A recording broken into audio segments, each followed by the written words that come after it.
Hello, everybody. It is February the 9th, 2020. My microphone does not want to work with me, even though I work very, very well. What the heck is going on with you? Hello, everyone. Welcome to Wrestleview Weekly. So glad you guys are joining me right now instead of watching minor league football. I think that's what it would be. I haven't watched any of it, so we'll talk about that later. I am Doug Lackey, veteran columnist of Wrestleview.com and co-host of Wrestleview Live, alongside the effervescent editor-in-chief of Wrestleview.com, Mike Tedesco, where we cover all of the major WWE pay-per-views immediately following them right here on the Wrestleview YouTube channel. It will not count, though, the Buzzsaw Chainsaw pay-per-view or event that's happening next week. It is NXT Takeover Portland is going on next week. So, yeah, we're going to be talking about that in a little bit. But first, we got to take care of the pleasantries. If you are in the chat room now, you say, wee! If you don't say that, if you're not doing so, there's nothing I can do about that. You're probably not in there anyway. I see Andrew. I see CJ. It is XFL weekend. I have not watched any of the XFL, to tell you the truth. And I'll be brutally honest, I didn't watch much of the NFL season either.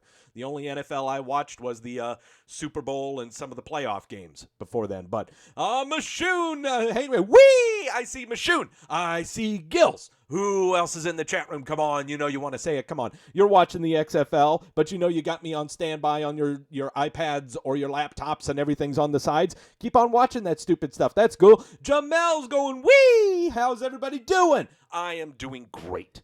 Yes. Let's see. So what is on the docket for the show today? First off, television reviews that we're going to be doing. I'm going to be covering Raw and NXT is what we're going to be doing. CJ, just be happy it's almost time for pitchers and catchers. Hell yeah, it's almost time. Pitchers and catchers reporting soon for the bases ball. That is correct. And everyone's going to be hating the Astros, which is just fine with me. Let's see. Going to be covering Raw and NXT. I know I said that before, mainly because returns of people returning to the roster to do stuff, and also announcements of matches happening on those shows, and also announcements of matches happening on other shows on the SmackDown, so we'll go ahead and take care of that too. No, we don't cover AEW. No, that does not. No, we don't talk AEW. No, we don't. Lots of stuff to talk about on the news front. Not a lot of news items, but very important news items that I think really need to be discussed on here, because a lot of people not really reading articles, just reading headlines and then just making knee-jerk reactions, but not thinking and reading and comprehending and stuff.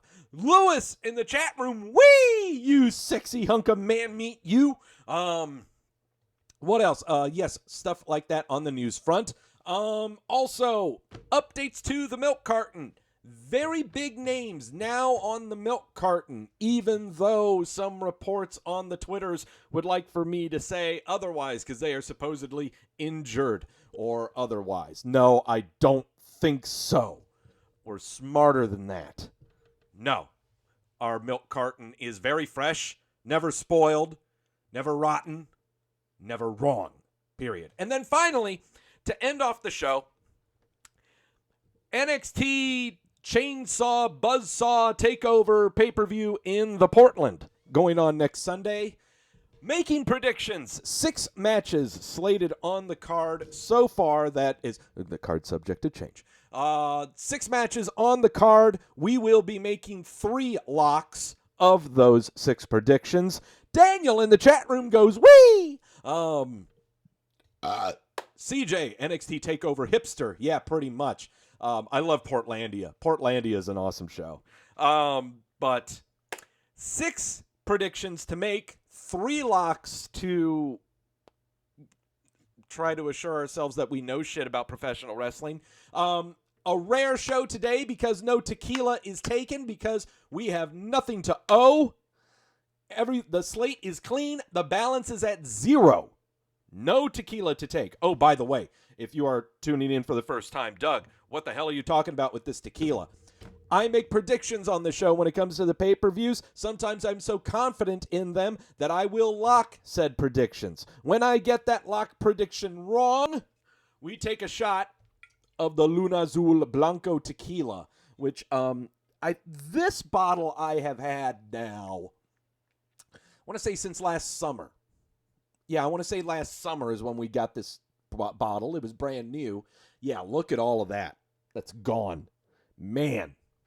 Well, no, this is not a sober show, Daniel. This show is never a sober show. You know that.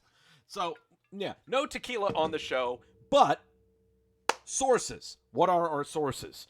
Because, as we all know, everyone has their sources when they're into wrestling journalism, and my sources always tell me the most pertinent and accurate information because they are incredibly trustworthy. Today, brand new source. I always try to bring a brand new source onto the show. Yeah, of course, the can is green, so it's a nice little invisible can. I love it when this happens with the green screen here. But this is from Southern Range Brewery out of Monroe, North Carolina. Monroe, kind of in the middle of bumfuck, I guess is the best way to put it. There's no real interstate that goes to it, I guess. But this is from Southern Range Brewery called Juice, Joos. This is one of their 4 specialty fruit sour beers. They're all called Juice, but this is one of the 4 flavors that they have. And this is strawberry, guava, and vanilla. Okay. Strawberry, guava, and vanilla. The ABV, we're going light today. We're going on an ABV of a 6.9. We're going light today, this time around. We're going light this week. We will go heavy next week because we got a pay-per-view to cover, which, again, we will probably be airing early. Probably air at about 1 o'clock. Yeah, 1 in the afternoon next week is when we'll air so that we can do things, I guess. I've been debating on doing a watch-along by myself on here. If you guys want to watch alongside with me, that's all up to you. What was it, CJ, trying to do a show out of Brooklyn Brewery? Brooklyn's okay. I think I've had Brooklyn Brewery before. They're okay. CJ, random New York Wrestleview Weekly. Well, sure, why not? Jamel, 6.5, that's damn near sober show. Well, yeah. No, it's a 6.9, but I don't think that doesn't really make any sense.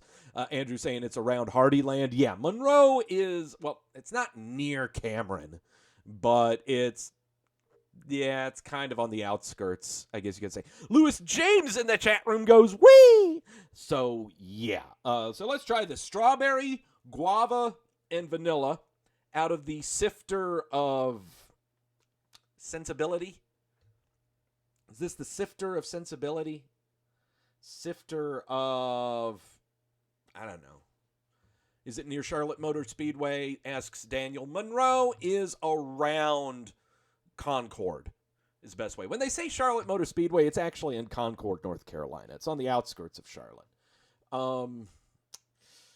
The sifter of sensibility, sacrifice. What are we calling this? Sifter of, well, whatever it is, I'm tasting this right now. Here we go.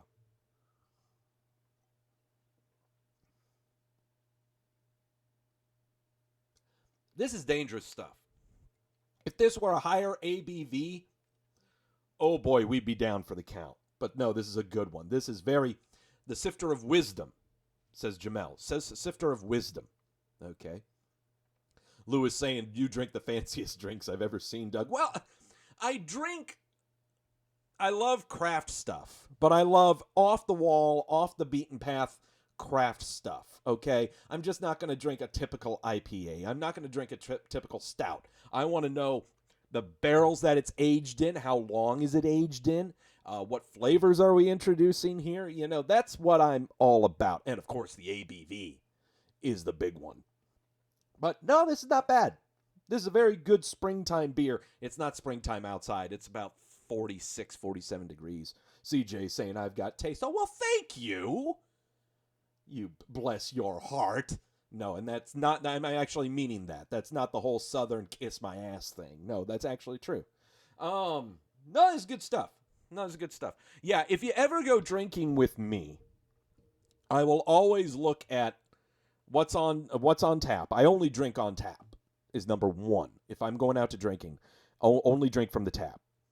But it cannot be your typical Pilsners. I can't stand that. Mashoon asking, have I drank a lager beer? Absolutely. Absolutely. I've drank every type or form of beer under the sun. Most of your popular brands that you've heard of, but I don't like popular brands. I prefer craft brew, local brew, experimentations, stuff like that is what I prefer. Lewis saying, I don't drink alcohol, so I'll live vicariously. I try hard. I do this for you. I do this for you, Lewis. Yeah, and I loved how one person in the chat room one week said, damn, Doug, stop belching all the time. Well, I'm sorry. I'm too busy listening to my sources. Yeah, I do care, Daniel. I sure do care. Okay. The one thing is, I really am looking forward to the news portion of this show because we're going to talk financial stuff, okay? And not really number crunching stuff, not digging into numbers and things. We're going to talk, the law is what we're going to talk about. There's a lot of law stuff going on in the news today. I've always wanted to do this, having a microphone here, because I always watch the show Law and Order. I've always wanted to say this, so hold on here. Let me see. How does it go, Law and Order, the beginning? Let me see. How does that go? Oh, yeah. In the criminal justice system, the people are damn it! In the criminal justice system, the people are represented by two separate yet equally important groups: the police who investigate crimes and the district attorneys that prosecute the offenders. These are their stories. Dun dun! No. I don't know. I kind of fuddled that up a little bit. Jamel asking, WWE might be in trouble. They might be. They might be. Daniel saying SVU. Well, yeah, SVU is better for the pervs. Yeah, for the pervs.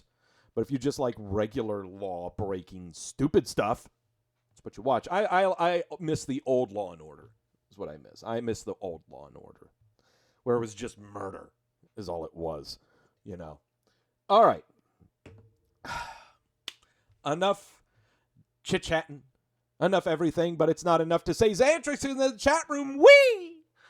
All right, so let's dip into this. Let's get into the show. Monday night. Really don't know what to make of the Monday night show because we just seem to have a lot of spin-off programs, I guess is the best way to put it, but let's just go ahead and just discuss.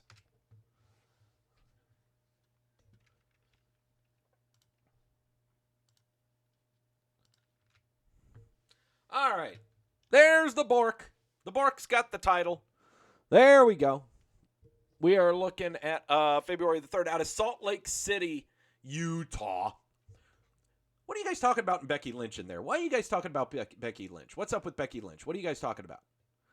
Ryan saying, Ryan, take 2 shots if we have to pay for WrestleMania this year? Okay, we're going to talk about that, Ryan, but just chill out.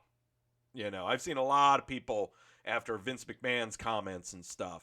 We'll get into that. Oh, good. Xantrix saying nothing. No Becky Lynch. Just keep going. Okay, fine. I'm for it there. Salt Lake City, Utah. Big freaking blizzard going down in Salt Lake City. I think schools were canceled, possibly. Everyone told to stay off the streets. But, man, this place was rip-roaring. Salt Lake City, that crowd were having a lot of fun. Maybe it was because, WWE kept showing pictures of how horrible it was outside and how they kept saying, don't go outside, but then all the crowd are in there just going, yeah, we're here! Woohoo! Maybe that's it. Ebony, you know how to introduce yourself. Come on now. You know how to do this properly. Lewis saying, I watched the AEW intergender tag match with Riho and Kenny Omega on the boat. It was pretty entertaining. Oh, okay, that's neat. That was AEW. Bork has got a title. He's standing up. He looks pretty happy. Let's find out why. Randy Orton, you got some splaining to do, Randy. Shut up, Randy. Thinking of a Bob and Tom show. So Randall, Keith Orton, makes his, you're not going to wee? Well, fine then, Ebony. Fine, whatever. Randy Orton coming out. Killing time, looking, distressed for a good 15 minutes, and then just says, I can't do this. Says, I can't do this. So, nah, not having any of it. Roy Nemmer, of course, did the review for this. That means there are not going to be a lot of tweets in this. Yeah, even more booing when Randy even thinks about talking on the microphone. Kind of milking it for all it's worth. No, it was a good spot. It was a good spot for that. Good spot for that. Nothing wrong with that. Keep milking it on. We're not going to get Randy Orton Edge until WrestleMania. So we've booked that. So that's no problem.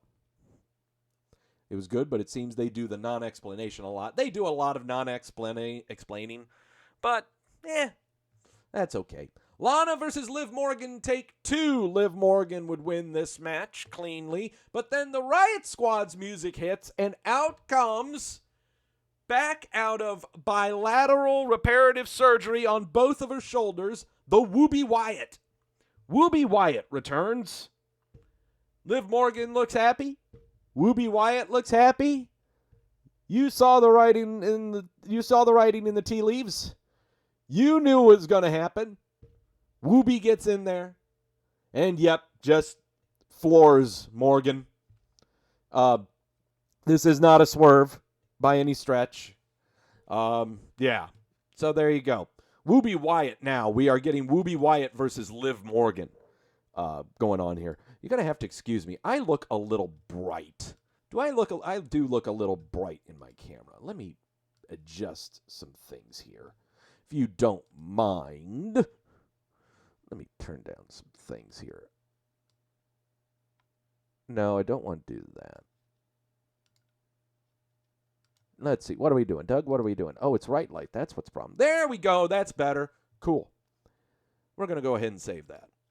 I actually look like a normal human being now. There we go. So Wooby Wyatt is back. She can now be officially on the milk carton when she is not on there for 3 weeks. So last week, Ebony, last week was filled with choices that drove the goldfish memory of wrestling Twitter crazy. Yeah, sure did. What will be the next wrinkle in this thing, asks Jamel. Well, right now, after Liv Morgan got beat down by Wooby Wyatt, Lana comes over and does the little X Factor thingy on her, and she keeps screaming at her. I don't think you're going to see a Lana Wooby Wyatt tandem thing. You're not going to see that.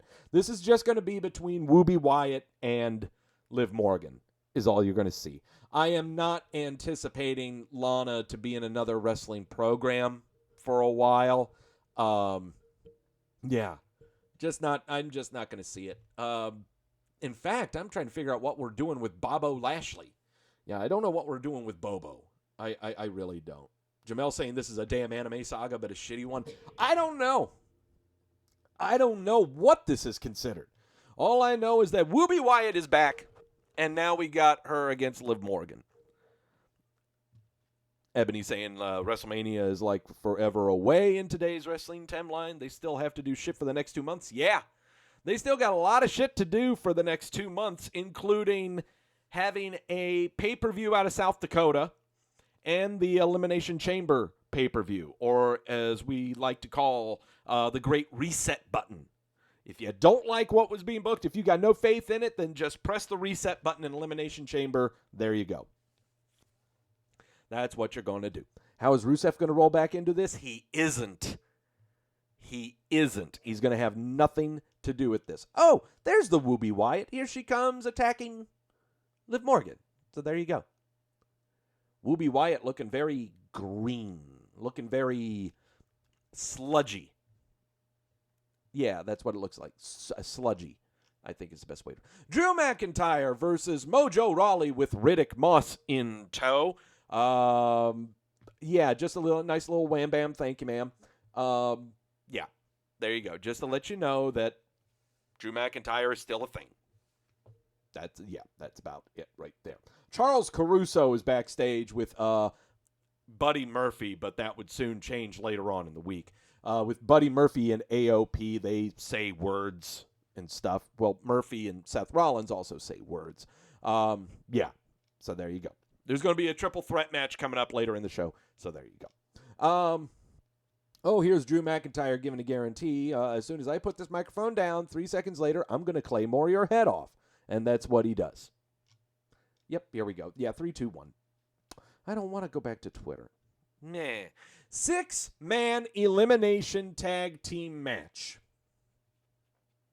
6-man tag elimination tag team match.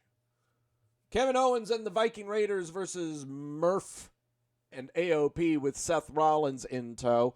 Nice little Southern-style elimination match going on here that'll kill a good hour of the show practically. It was a fun one, but Buddy Murphy and AOP winning when Rezar would take out Kevin Owens. It would be Kevin Owens against the world, and then Kevin Owens, comes back and. Really, I only wanted to talk about Raw because Wooby Wyatt was back. That's all. And it was a Teddy Long special. Says about holla holla. Holla holla playa. Aleister Black versus Eric Young. Eric Young having a match against Aleister Black for the second time. Off the milk carton. Eric Young off the milk carton.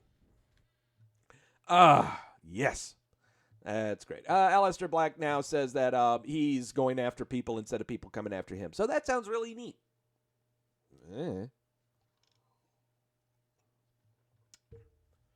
Ryan saying Drew suddenly became a softie in his promos lately. Well, he kind of, yeah. I don't know. I'm still having a hard time trying to grasp Drew McIntyre as full-fledged babyface, but that's what they're doing. Nothing we can do about that. That's what's going on. But yeah, Eric Young, off the milk carton, taking a knee to the face. Such is life. That's what you got to do to get off the milk carton. Take a knee to the face. Humberto Carrillo is in the ring. I'm sure he was about to say words, but then Angel Garza's music hits. And out comes Angel Garza with Zelina Vega in tow. Zelina saying that Humberto should be surprised because this is his cousin, Angel Garza. And he's there to exact revenge on what he did to Andrade. Goes over and starts attacking him. He's about to plant him with the DDT on the concretes, but Rey Mysterio runs in to save the day. So out of this, we have got Angel Garza versus Rey Mysterio. Fantastic, fun, fantastic match. Lewis asking me, are we going to talk about NWA Power sometime? Absolutely. I'm going to be going on another binge fest of NWA Power. And I definitely want to talk some more NWA Power. I love the show.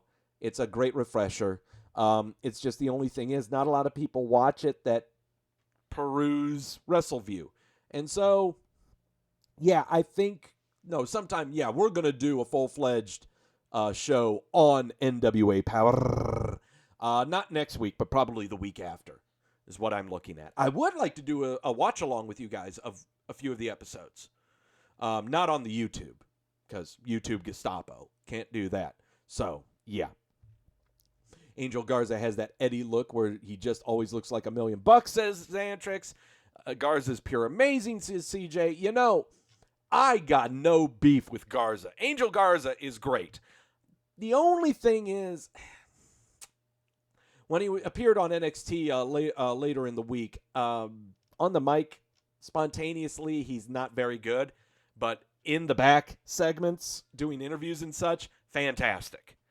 He's very, very fantastic. But spontaneous interviews or spontaneous things in the ring, not so much. Here he is with Rey Mysterio. He descends to DDT him into the concrete. So, yeah. And, yeah, that's what we got about that. Charlotte Flair coming out. And this time, Charlotte Flair is going to announce who she's facing. But she brings up, I faced Becky Lynch, and I've beaten her. I faced Bayley, and I've beaten her. And out comes Rhea Ripley. Rhea Ripley comes out. Well, you haven't faced me, and you haven't beaten me. And Charlotte just walks away. Yeah, but he's saying Angel Garza just looks like another guy who does flips because flips to me. Oh, well, yeah. It's kind of what it is. Could Garza finally be the one to fill the void of Eddie Guerrero? I don't know. Never, I'll be honest here. Here's a comment. It's not meant to dig on anybody, but never, ever, never depend on one particular people to fill the void of someone else, okay? To fill that character that they had. That's not the point, okay? It's not like that. Who's going to be the next John Cena? No, there's no such thing. Who's going to be the next Eddie Guerrero? There's no such thing. Who's going to be the next Rey Mysterio when he decides to call it? No such thing. Okay? It's just what role are they going to play in this fantasy realm of sports and drama and baby oil? Is the best way to put it. Rhea Ripley is who it is. I keep on mispronouncing the name. It's Rhea Ripley. Rhea Ripley, or is it Rhea Ripley? Rhea Ripley is what it is. Yeah, Charlotte said words. Asuka with Kairi Sane in tow versus Natalya. Asuka started throwing potatoes. Natalya wasn't having any of it, so Natalya started throwing potatoes of her own, and we've got ourselves some spud throwing in this match. Natalya, after the match, would take it to the Twitter and show off a nice little shiner and bruised eye hole. This was an interesting match to watch. An incredibly interesting match. I don't know I don't know if this is a typical thing that Asuka does at the start of a match where she starts chucking spuds and nothing's really done in retaliation, but Natalya was the first one to do it. Oh, there were some spuds thrown in this one. And I normally don't talk about that just because I don't. It's like inserting more drama of your own concoction into the drama that they're trying to sell you. But this one, Natalya giving the potato, Natalya going CJ bringing it up. You want to shoot on me? Let's go. And yeah, she started shooting on her. Potatoes everywhere. Oh, yeah. Ah, boy. But Asuka, after the match, she would win the match. After that, she'd get on the microphone and say a lot of broken English, saying she won't rematch against Becky Lynch. Becky Lynch comes out and accepts with her deal with it sunglasses. Must be hard for me to give praise for Natty, says Ebony. Not. I said it on the Twitter. I was looking through my direct messages, my DMs, and I never noticed it, but one of the first DMs I ever got was directly from Natalya, where she called me a heel. And said it with a smiley face. She hasn't blocked me or anything. She's a fun one, okay? But still came across as just a complete goof on Total Divas, and made some really, and has done some bad matches. Let's just go ahead and put it that way. She's one of the first. Natalya is one of the very first performers and professional wrestlers that actually made contact with me on the Twitter. And I've spoken with many. I mean, Mick Foley, Sting, who else? Kane. R-Truth is a big one. R-Truth is a real big one. Victor, Connor. Yeah, she gets it. Andrew says she gets it. Yes. Yeah. Natalya gets it. Absolutely gets it. Also at Charlie Caruso, Kayla. Hey, Kayla! Kayla, she's contacted me. Just retweeted or not retweeted, but actually reply. Like type, text, reply something, okay? But the big thing is, I've got to say, too, is whenever you're given those by performers, don't egg them on. Don't try to keep it going. You know, just like what they said and leave it at that. Okay, just leave it at that. Don't be a weirdo. Okay, just don't be a weirdo. Let me see. What else are we looking at? Seth Rollins comes out. He starts saying words before a triple threat match. Triple threat match to determine the number one contender for the WWE title that's going to be taking place in Super Showdown going on in South Dakota later on this month. The winner of this match is going to face Bork Laser for the WWE title. Seth Rollins, Ricochet, and Bob Lashley. All three of them, of course, gave their little spiels and their little interviews about why they think they should win. We kind of saw this one coming after the Royal Rumble, how the Royal Rumble went down for the Bork Laser. And so, yeah, your winner of this match and getting an F5 from Bork is Ricochet. No shock. No shock at all. How long are we expecting this one to go? Are we expecting it to be immediately a no DQ match? Because every single Bork match is no DQ. Okay? Every single one of them. Meant to protect. Becky has turned into a bad internet meme? Yes, Jamel. Yes, Becky kind of has. What did everyone think of the show? 78% gave it a thumbs up. That makes no sense whatsoever because not enough, too many people watch Raw for them to actually think it was a good show.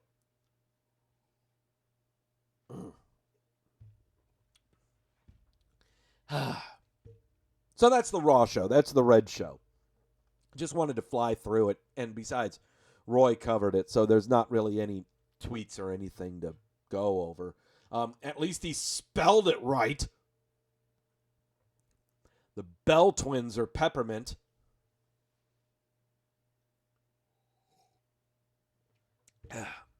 But the main reason I wanted to cover the show was because Wooby Wyatt and Waya Whipley, Wascally Wabbits, showed up on the show. But there's an even bigger reason that we are going to talk.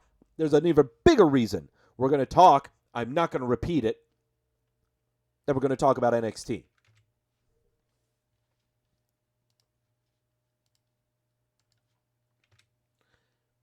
First off, it's very, very fair to say that my graphics are screwed up.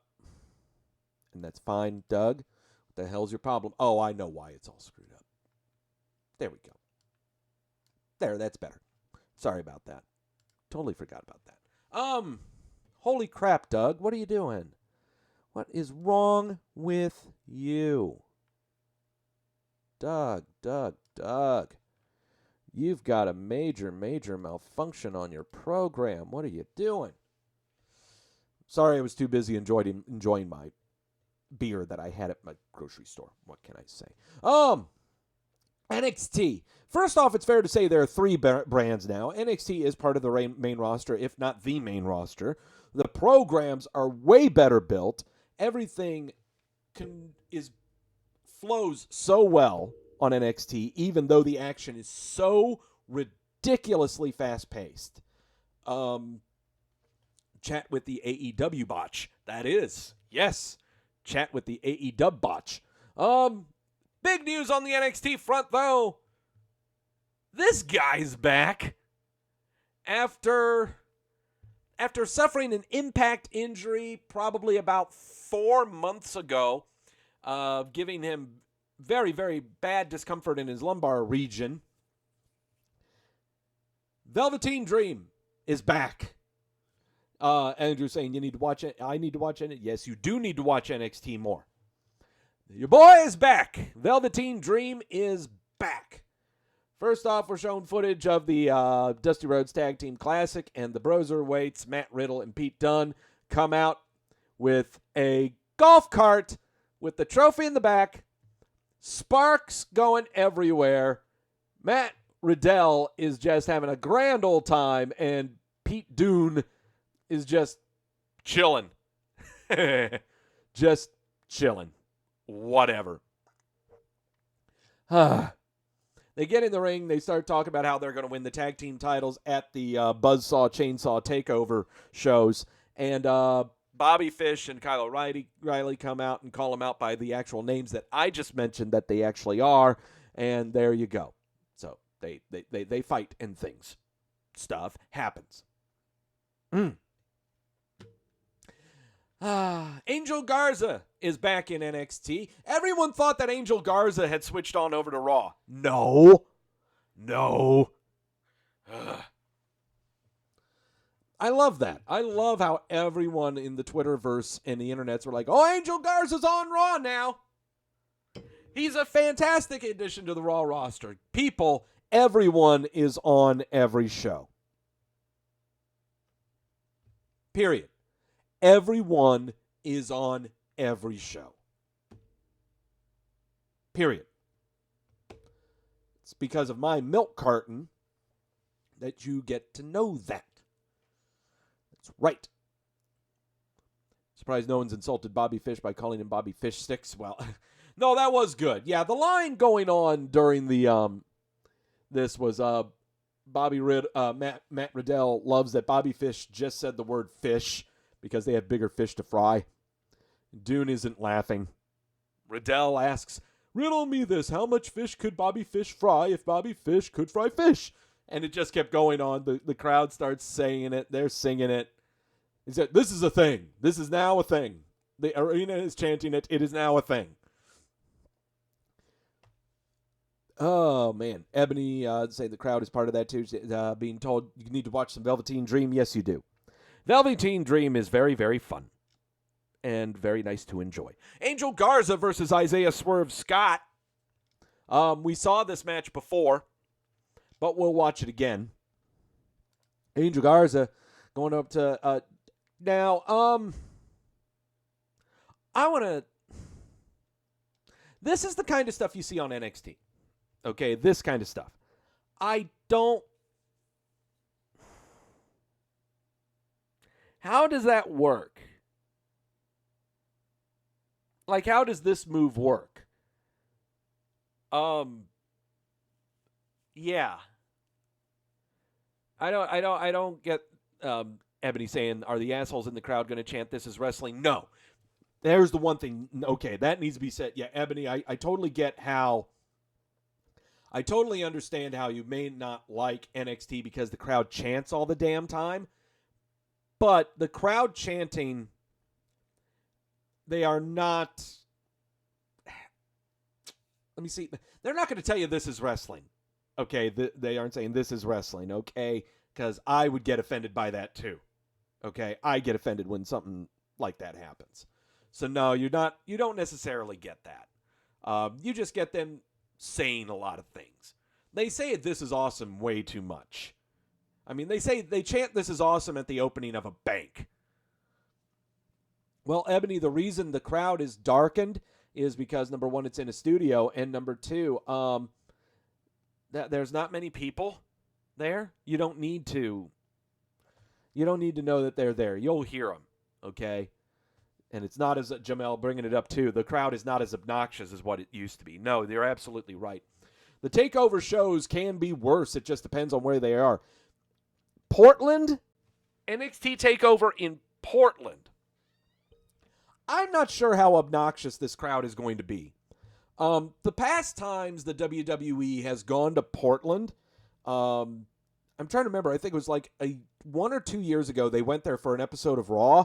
The crowd was horrible, was dead silent nearly throughout the entire show. It was a bad, bad show.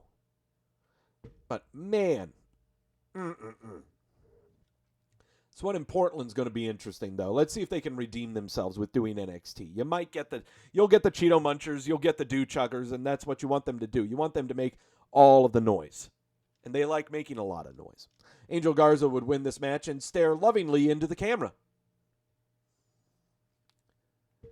Andrew saying they need to tone down the holy shit chants. Yeah. It was a big deal back in the day to say holy shit all the time, but not anymore. Yeah, Portland at worst is quiet, Xantrix says. Yes, Chicago is completely different. Yeah, everything is completely different from Chicago. We know that. We absolutely know that. Video package airing of Mercedes Martinez says she's going to be doing some stuff. Sergeant Slaughter in the crowd for NXT. What a guy. What a guy. God, that jawline. This guy can just... Sergeant Slaughter, come on. Dominic Dijakovic, Double D, going up against Killian Dane because they bumped into each other in the Performance Center. And Killian Dane thinks that Double D's in his way to get to the North American title. Double D says the same thing. So here we go. If I could see Dominic Dijakovic come out to the ring wearing a black cap, like a black toque, and wearing purple shorts and an orange t-shirt, my day would be made. I could see, Dominic Dijakovic dressing up like Double D from Ed and Nettie. I would love that. That'd be just so great. He doesn't sound like him, though, but God, I miss that cartoon. I miss Ed and Nettie. Killian Dane trying to do stuff on the top rope. Fisherman suplex of sorts. Whee! Hey, that's pretty neat. Why do they do the reverse? Woo! Okay, so wait a minute. This is a wee. Yo. Wee. Yo. Is that how that's done? Buttered toast. Whoop. Wee. Yo. Okay. All right. Enough of that. Match goes Dominic Dijakovic ends up winning by pinfall, and he will be facing Keith Lee for the North American title at NXT Takeover Chainsaw. Jamel, Ed and Eddie had a great run and ended before it became a shell. Yeah, true. Many changes happened in Ed and Eddie when it came to the animation, the drawing style. I was not a fan of the final 2 seasons. Nah, I wasn't a fan of the final 2 seasons. Johnny Gargano and Finn Balor are going to say words to each other and both dress in black. Why does Johnny Gargano look like he's trying to run for president of NXT and Finn Balor, I don't know. They both look... Johnny Gargano needs to do some upkeep on his beard.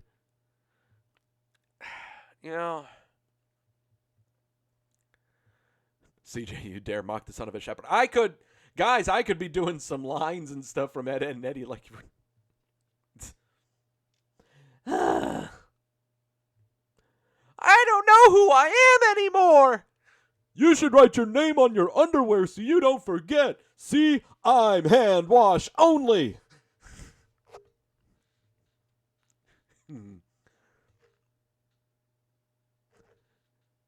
I make a... Oh, you got some pimples, but I make a game out of mine because I'm productive. You can play connect the dots. See, it's a boat.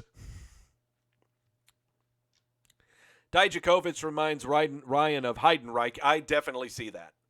Tall, lanky, skinny guy, kind of. Yeah, pale, white guy. Sure. I miss Heidenreich's theme song. Heidenreich's theme. Heidenreich. Heidenreich. I kind of miss that song. Mercedes Martinez versus Casey Catanzaro. Casey Catanzaro off the milk carton. After appearing, the last time she appeared was for the Women's Battle Royale to determine the number 1 contender for the NXT Women's Championship that Bianca Belair won. Yes. Mercedes Martinez versus Casey Catanzaro. This was a fun one. Mercedes Martinez would win via pinfall.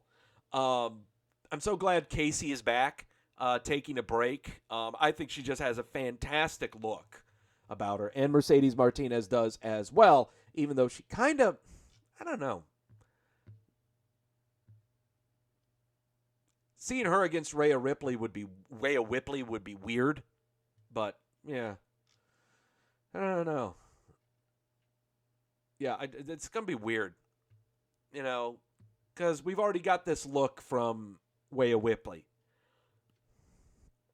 So many women with shitty tattoos and ugly-ass haircuts. I hear you, Ebony, but that's why you've got Liv Morgan, right?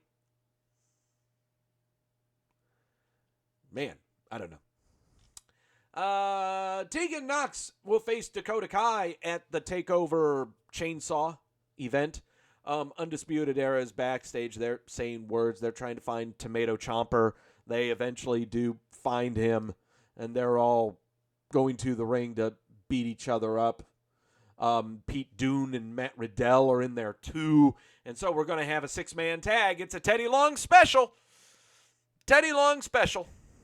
But before we do that, we're going to have Jordan Devlin, the NXT Cruiserweight Champion, going against the NXT OG Tyler Breeze. Tyler Breeze off the milk carton. After only appearing on 205 Live, he comes back to appear on NXT to help pump up Jordan Devlin, who is only seen on NXT UK. So, okay. Sure. Why not? Jordan Devlin would win that match. Charlotte Flair making her way to the NXT arena. She doesn't have to dress up that much because, it's Florida for one. And number two, it's just Full Sail University. I mean, it's not like you're going to Salt Lake City or anything. So, yeah. Charlotte Flair making her way, paying NXT a visit. I really hope, there's not a lot of tweets on this one. I wish we had them. This is one of the big reasons I wanted to talk about NXT right here. So, we go to commercial.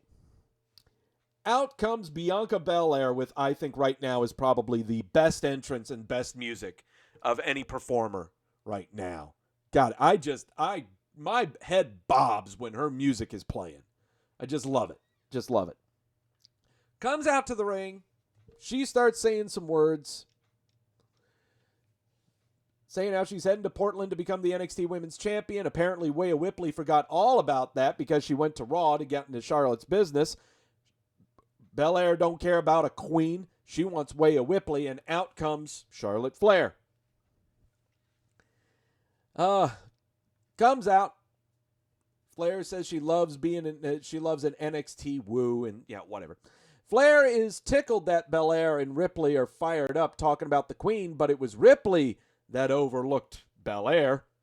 Belair is now making it all about herself, is what Flair's saying. And out comes Rhea Ripley. Rhea Ripley gets into the ring.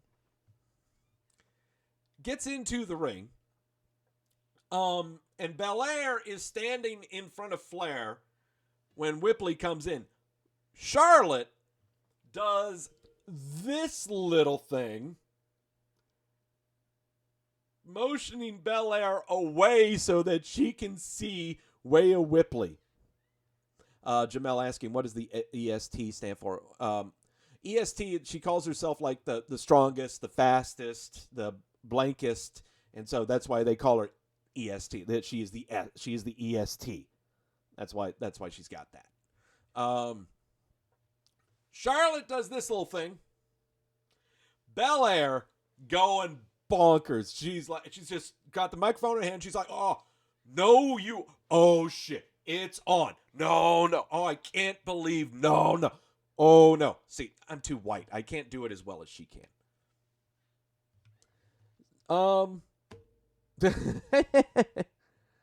Ripley says that Flair was here for a purpose. She can spit it out because she wants the queen at WrestleMania. Belair steps in between the two of them and says, Flair, you don't even go here. Belair says it's going to be me and you at WrestleMania, and she starts pointing backwards to Rhea Ripley. And I don't know what the hell you're thinking. Flair pushes again, motions Belair away, and goes, this is a conversation for champions, so why don't you just go stand in the corner and fix your braid? Oh, God. Oh. Ripley is not happy with this. She says she didn't disrespect Flair in her house, so she better not come in here and disrespect them. Ripley and Belair start tearing each other. They're going to tear each other apart at TakeOver, but right now they're both NXT, and they start beating up Flair. Good angle. Great segment. Good stuff. Rhea Ripley have a heavy metal look? Yeah, she's got the heavy metal look going on. Finally, 6-man tag, Teddy Long special. Jamel said, should have snatched our earrings off. Yeah. Belair should have been snapping off the earrings, you know. Undisputed Era minus Roderick Strong versus Tomato Chomper and Matt Riddell and Pete Dunne. Things happen. People are going, oh, well, no, it's not a we. That's not a we. No, that's not a we. There would be a disqualification because Roderick Strong gets in. And finally, at the end of all of this, well, first off, Adam Cole is going to spray paint a little thing on the back of Tomato Chomper because that's where he's going to hit him. But that doesn't happen because Velveteen Dream returns to crash the party, is what happened. The 2 hours, Ebony, of this show flies by. It flies by, okay? It really flies by. So, yeah, Velveteen Dream is back. What's he going to do? He is going to have a title match at the Takeover for Mania. Right. Or it's going to be a triple threat and he's going to be involved. Right. What did everyone think of the show? 89% gave it a thumbs up, and that's par for the course because nobody watches NXT. We've just been talking and sidetracking. No, I know you have, Jamel. I know you guys have. We're just talking and sidetracking. That's all we're doing. But we're talking about what's happened on the shows. That's all. That's what we do. Yeah. But now it's time to talk about the real important stuff. It's time to roll up some sleeves. Because now it's time to go over some really, really important stuff. Okay? Financial things are happening with the WWE, causing everyone to lose their collective shit when they don't even read stories or read articles. They just see headlines because that's what people now do nowadays. They say TLDR when it's more than 8 words, you know. Oh, yeah, by the way, on Friday Night SmackDown, Goldberg showed up and challenged Bray Wyatt for the Universal title at Super Showdown in South Dakota. Okay. All right, but okay, back to the news, back to important stuff. Get your reading glasses on.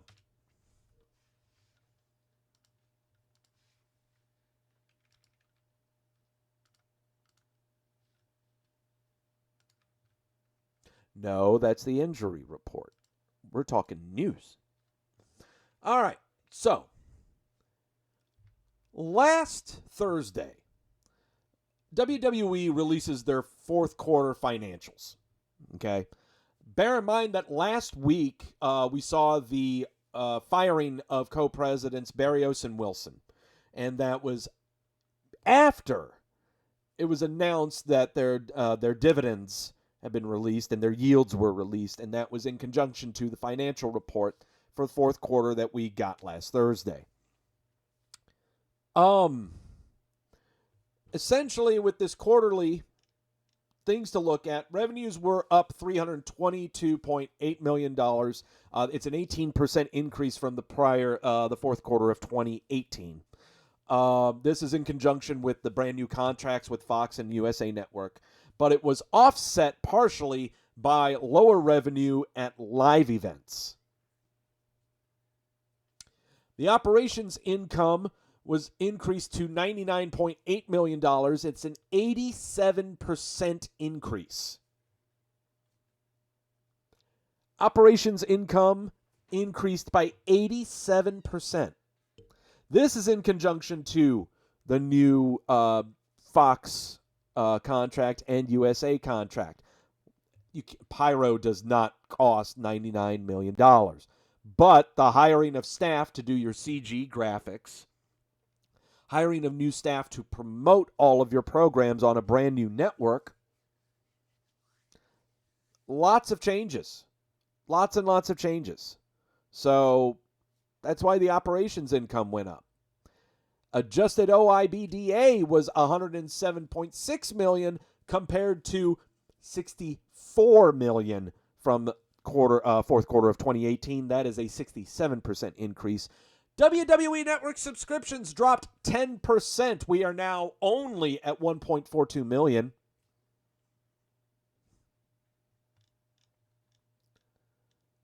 We have a 3% increase in revenues comparing quarters. I mean, we're talking, though, the full year. 3% increase in revenue comparing all of 2018 to 2019. Operations income increased to $116.5 million, was offset by the increases in other costs. WWE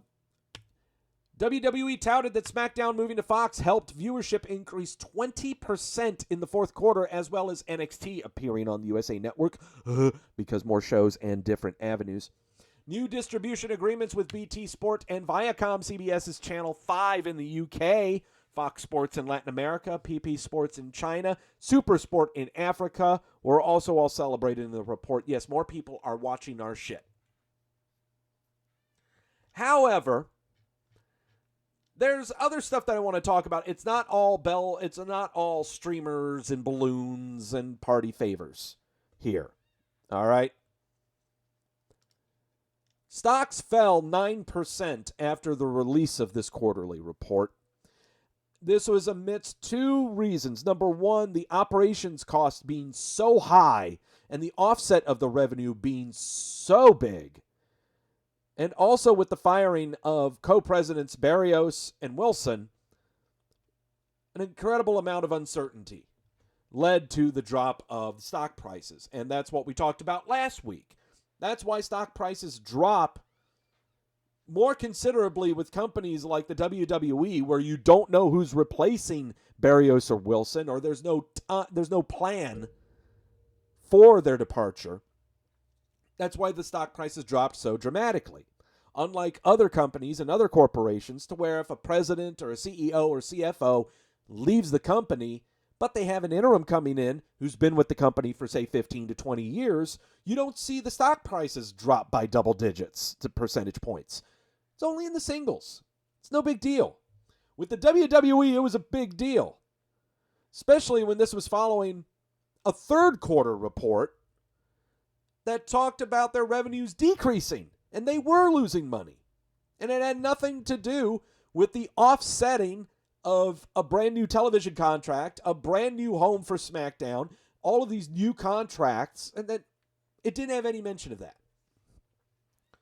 So, what are you supposed to think of all of this?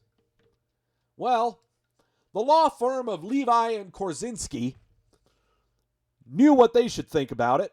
They announced an investigation of the WWE for federal securities violations. This is just a law firm in New York City. They are not associated with the Southern District of New York. They are not affiliated with the federal government. This is a private law firm that is taking this investigation up with other investors of the WWE that are questioning their numbers. This lawsuit is brought up by investors of the WWE or former investors of the WWE. Okay? This is not by the federal government. This is not by the state of New York.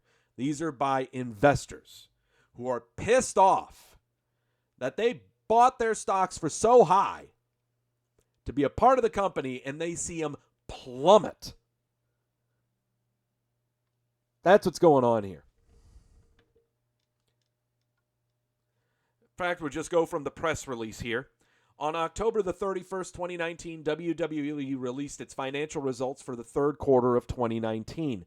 The company disclosed a large decline in net income and cash flow generated as compared to the third quarter of 2018 and cited, quote, unfavorable timing of working capital and lower operating performance as the cause of the decline.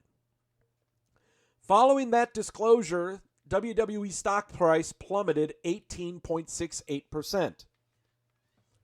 So, this happened in the third quarter. Stock prices plummeted 19% practically after the release of the third quarter statements. They released the fourth quarter. People are fired, uncertainty, and the stock prices plummet another 25%. fraud allegations are now brought in. Fraud investigations are brought in because the investors that lost a shit ton of money think the WWE did this on purpose. They think the WWE not cooked their books, but improperly cited their expenses and revenues in order to generate a lower stock price to encourage more people to invest in them. They wanted more money from new people. The initial investors we've already gotten your money. We need new investors. And we ain't going to get new investors if our stock prices are at over $80 to $85 a share. We need to get these suckers down. This is how you do it. But do they really need that?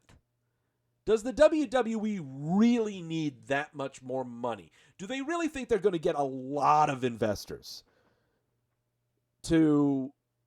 How much are they expecting here? You took in a massive contract from South Dakota, the South Dakota government to do shows over there that's going to span nearly 10 to 12 years. You've got a brand new television contract with Fox. What else are we looking at here? Not unless the WWE needs the money to offset all of the money that was sent for the XFL because of all of the shares that were sold by Vince McMahon.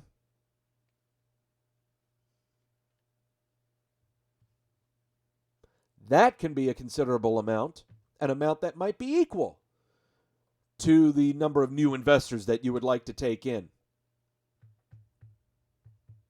This is a very awkward situation. There are many different ways that you can look at this. You can look at this like how I've just painted it as, WWE might be misreporting stuff.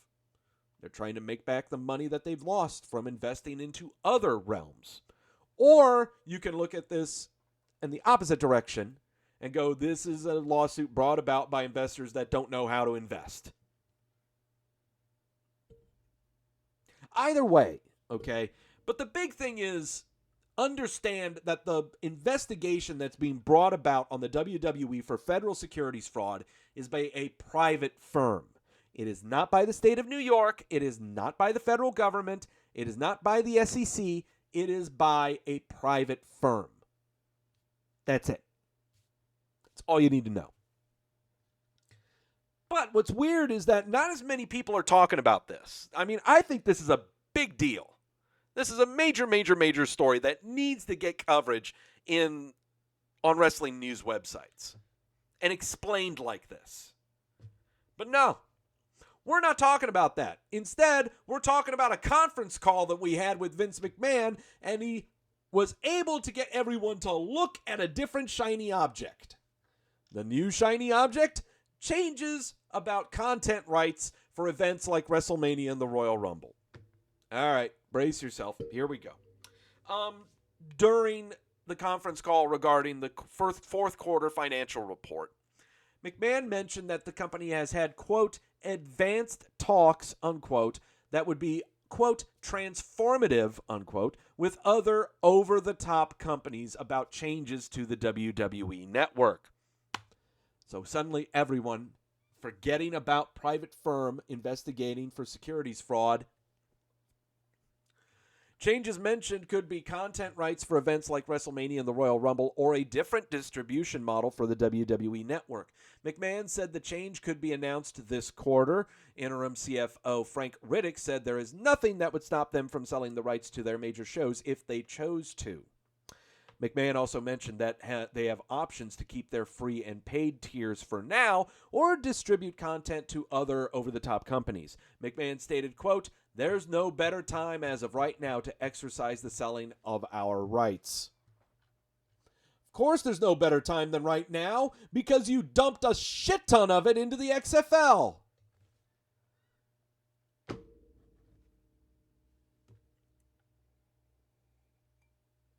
Of course there's no better time for you to think about selling your rights because you're going to retire soon.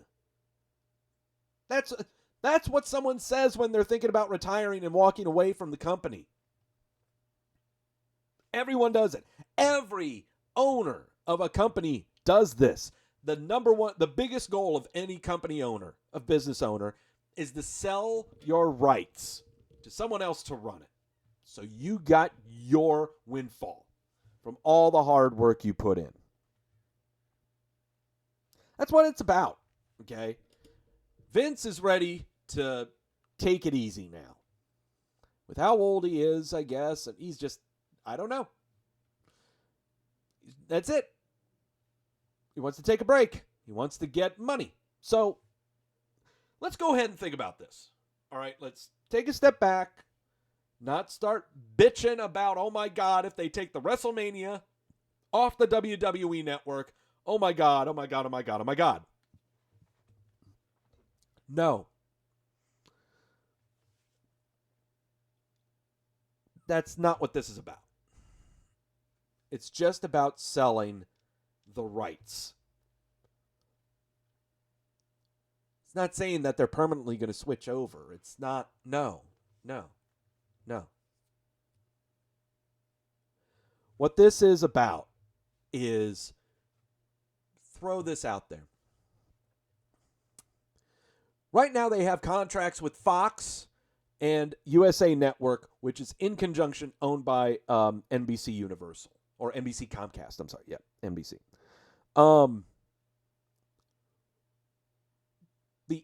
The television rights would be sold to them to air it, as well as the WWE Network airing it.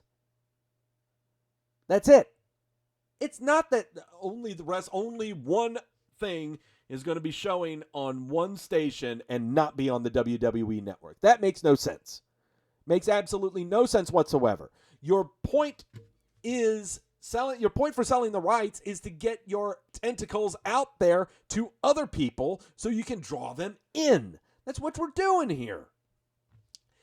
Remember, this is kind of what they did on NBC, where they showed the highlights of the past Wrestlemania.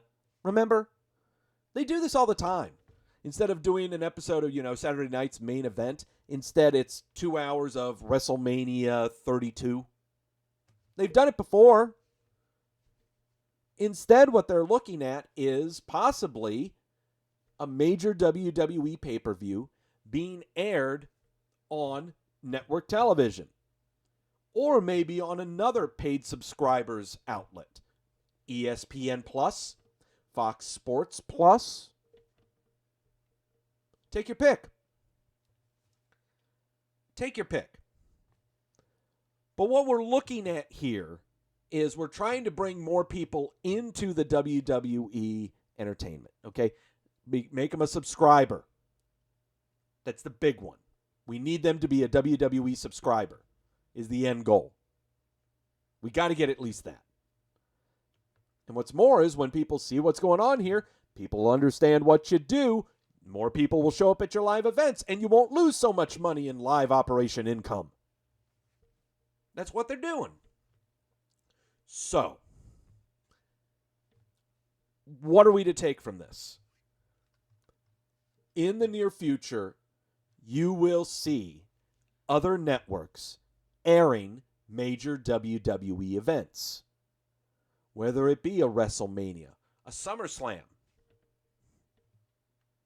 a Royal Rumble, maybe. Even a lower tier pay-per-view. A lower tier pay-per-view sounds more about right.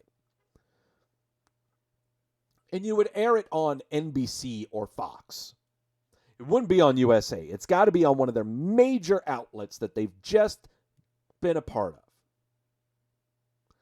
My suggestions, SummerSlam.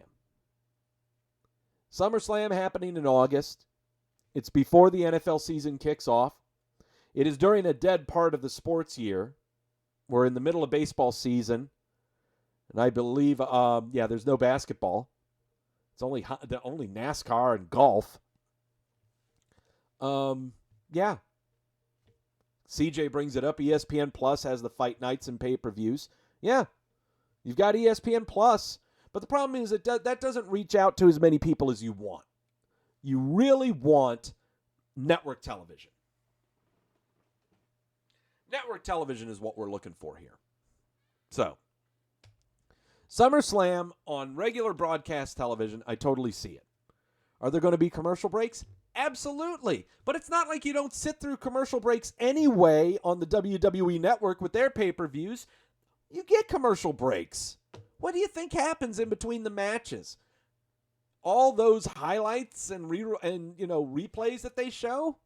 That's what you'll get.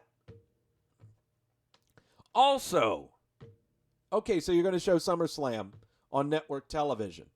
What time does the show start on the WWE Network? 7 o'clock?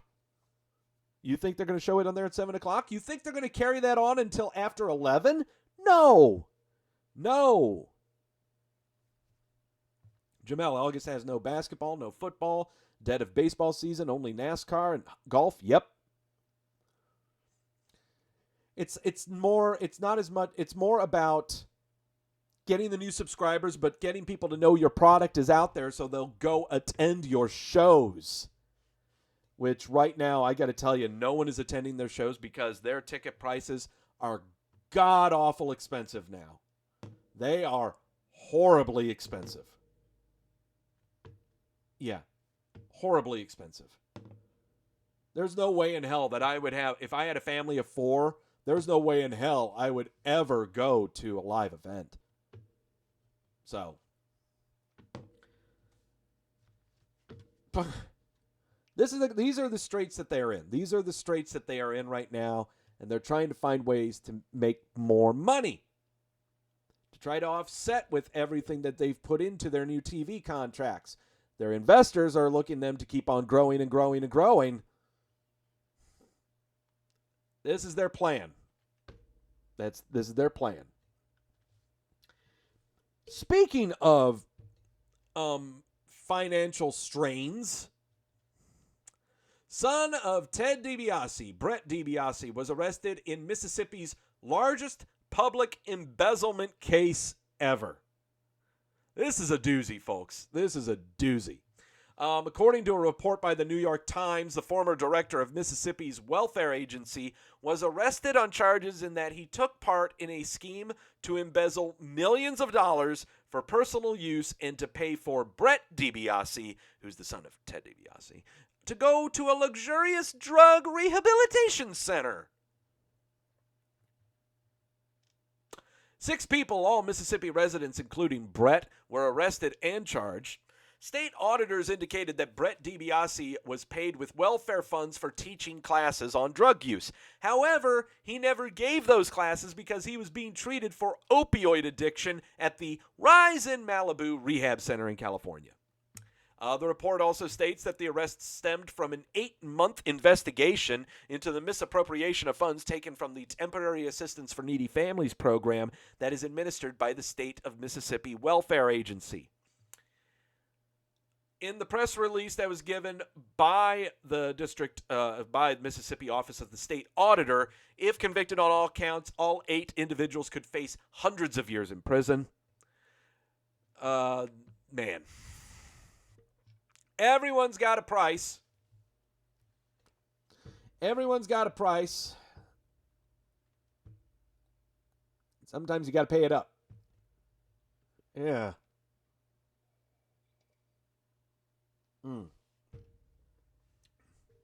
Hey, so I get it. You're sitting here and you're listening and going, Doug, what's all with all this financial crime talk? I mean, God, it sounds boring. Don't you ever talk about something that's just really straightforward and something we can understand? Oh, I got you there. Adam Bomb, also Brian Clark, is facing drug-related charges. Brian Clark, former WWE wrestler known as Adam Bomb and one half of Chronic from WCW, was arrested on drug-related charges for incidents that took place in 2019. He's pleading not guilty. The 55-year-old was arrested alongside Dennis McCullis. He is the keyboardist for the 1960s band The Buckinghams in Maricopa County, Arizona. Clark is accused of conspiracy, illegal control of enterprise, transporting and selling of narcotics, drug possession, and possessing a weapon during a drug offense. The attorney for Clark is denying that any of the charges are true and have been mischaracterized. Speaking to the Arizona Republic, attorney Robert Jarvis said, quote, "The police report contains alleged facts that have been grossly misconstrued and are incorrect. This includes incorrect allegations relating to medication and its use." The weapon that is listed in the charge of Mr. Brian Clark was a Korean War pistol stored in the home as a family heirloom. So imagine that you're charged with brandishing a weapon during a drug, during a drug offense, but you're holding a musket.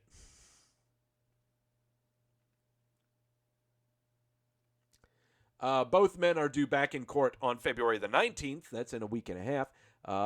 Yeah. I really don't know what to make of this one.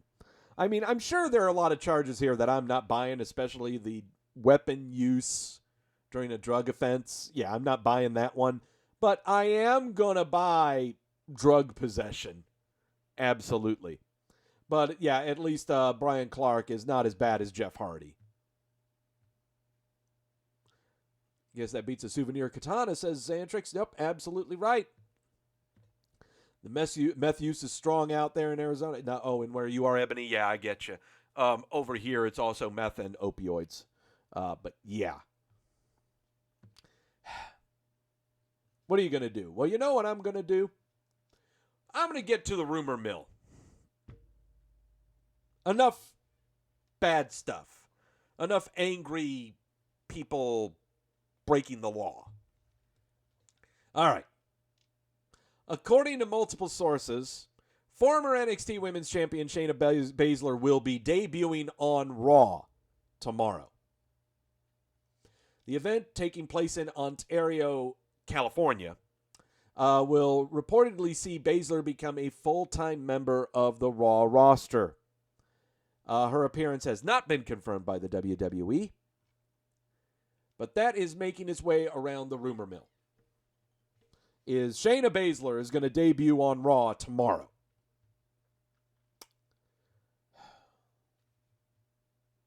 All right, take a swig of the sources. Let's think a little bit here. So,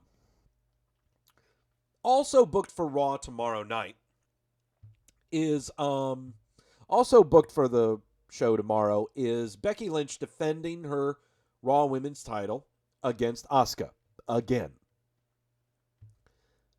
So we're just thinking that Baszler is going to do a run-in or she's going to appear or something like that. You think we're really going to carry that on for 8 weeks? Baszler being goading Lynch for 8 weeks to go to WrestleMania? I think this is a little too soon. I totally understand that you want Baszler to be on Monday Night Raw to face Becky Lynch. Totally get it. We booked it. I booked it. Totally get it. But this is way too soon. Way too soon. This is not... I just can't see this happening tomorrow. Do I lock this?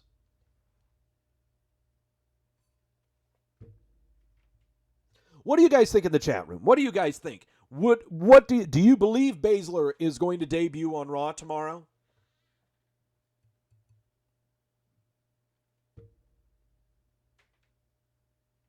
Is Baszler going to debut on Raw tomorrow? Whee! Says Sasha. Is Baszler debuting on Raw tomorrow? Xantrix, it's too soon, but it's going to happen. Lewis, no lock, Doug, way too soon. Okay, so are you guys saying that I should lock that she is not going to be on Raw? This is something I will lock. This is something I'll lock. I will wager a shot of tequila on this. Gills, I don't think so, but it's approaching. Yep. Becky needs a mini field before Mania. The human thumb ain't going to be it. Yeah, calling Baszler the human thumb. I can see that. She is very toe-headed. Lewis saying I should lock this. I think Asuka wins the title. Ryan, that you can think that. That's fine. I don't know. I don't think we're going to see any changes. What I do believe is, yes, Baszler is going to debut on Raw soon. I think she's going to debut on Raw a little bit before Elimination Chamber, where we will try to figure out the number one contender for the Raw Women's title inside Elimination Chamber. She wins it, and she will be the number one contender. That's what I'm seeing.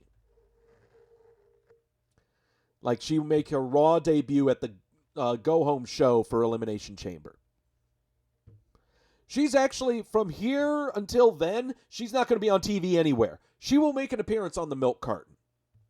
She's going to make an appearance on the milk carton. I'm locking it. I don't care. Lock it. Baszler is not debuting tomorrow night. Lock it. Locking it. Refilling the sources. Because I believe them. See, Doug knows how to pour beer. Knows how to pour beer very well. So there you go. Wagering a shot of tequila on that one. So we're doing 4 locks today. 4 locks today. All right. Okay, now here's one. This is an interesting story. I love how...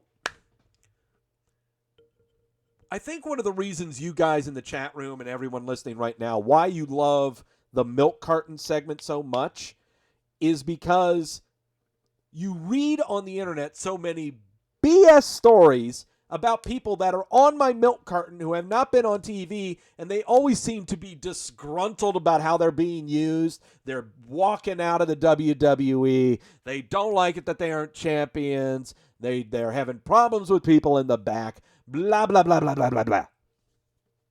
Such is the case of Taynara Conti, where, according to Fightful and confirmed by F4W Online, she left the WWE in mid-January following a disagreement. It's not known what the argument was about, but speculation has ranged from a financial dispute to not wanting to be in the Women's Battle Royal to determine the number one contender for the NXT Women's title.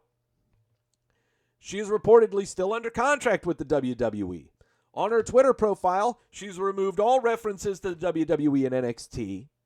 She's been with the company since 2016. Here's what I know, and it's still confirmed. Right now, she is still on their roster page. Okay? How long has it been since she's been on TV? You'll find out on the milk carton. Okay? But it amazes me. You see these stories all the time of anyone who has shown up on the WWE milk carton, how they don't like the company. They're walking out. They're signing up with AEW. And then they show up on TV not much later.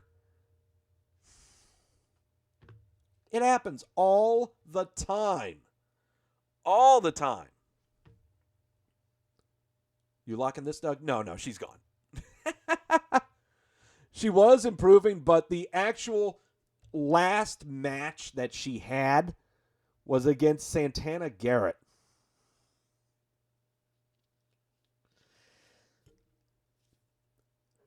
If you haven't had enough cringe in your life, look up the match between Taynara Conti and Santana Garrett.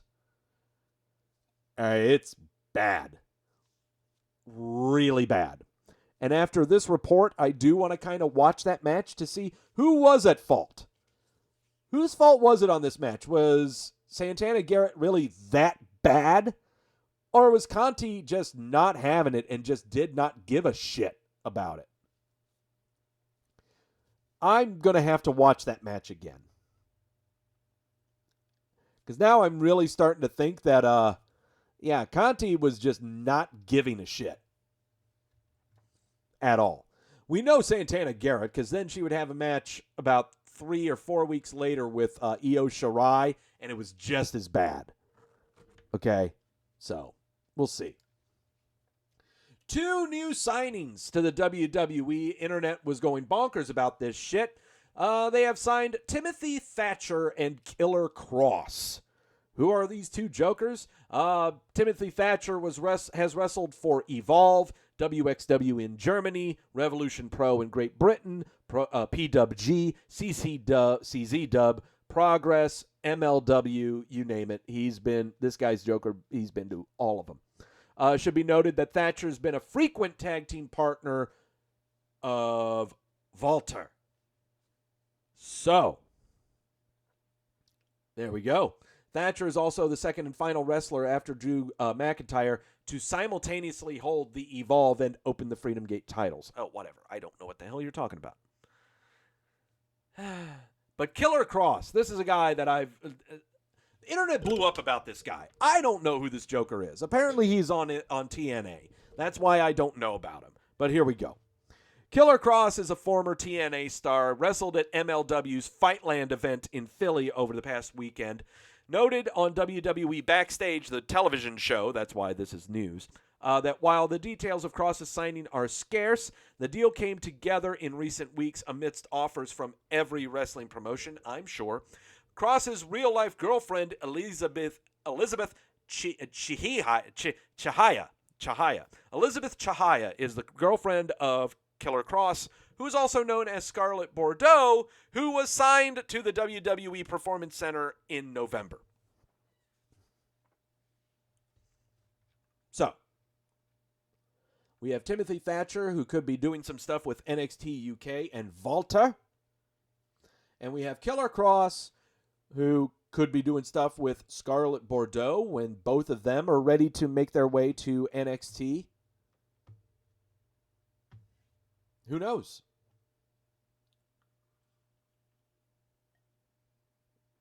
I'm curious. I'm not going to put the pedal to the metal on who these two are or how great they are, because I've never seen them. Oh, but Doug, you're on a professional wrestling website. Well, how can you say you don't know who they are? Because I don't take this stuff too seriously.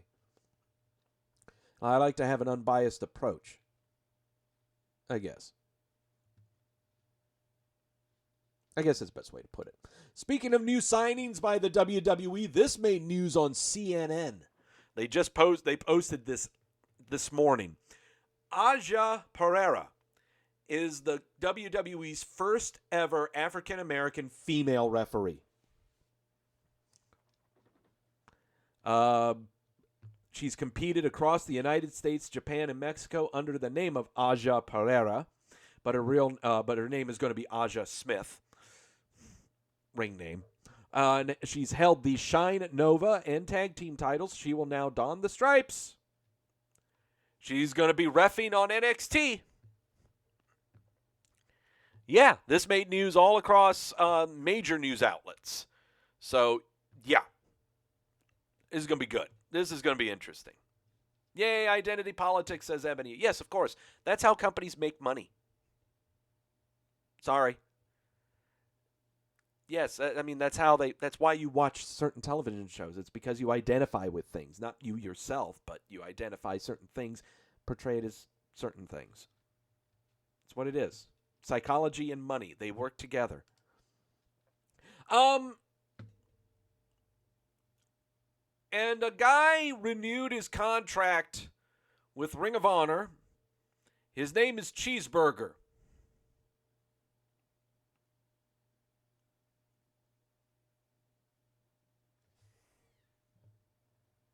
Speaking of Black History Month, this guy Cheeseburger is black.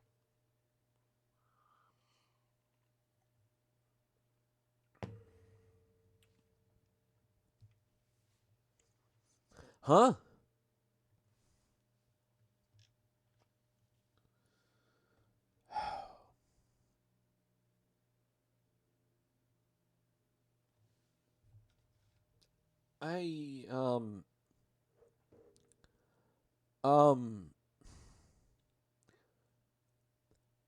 Do I need to look up matches of this guy? I mean, is this like another Orange Cassidy that I need to figure out? Cheeseburger is the shit. I should check him out, says Lewis. Really, should I? Is this what I need? Is this the new Orange Cassidy? I mean, I'm not saying that he's as good as Orange Cassidy. I'm just saying, is this the guy that now everyone's talking about him and I've got to be, okay, who the fuck is this guy? Is this what I got to do? Okay. Well, Lewis says yes. I don't know if anyone else has watched any of his matches. Xantric saying doesn't seem like it. It looks like I have to. I mean, I'm intrigued by the name. Jamel saying maybe. Well, thanks for being the tying vote there, Jamel. Yeah. We'll see. We'll see. It looks like he needs a few cheeseburgers. God, I'm hungry. Damn it. Damn it, why couldn't you be called something else? Why couldn't your name be something that's not appetizing? Why couldn't your name be something that is unappealing?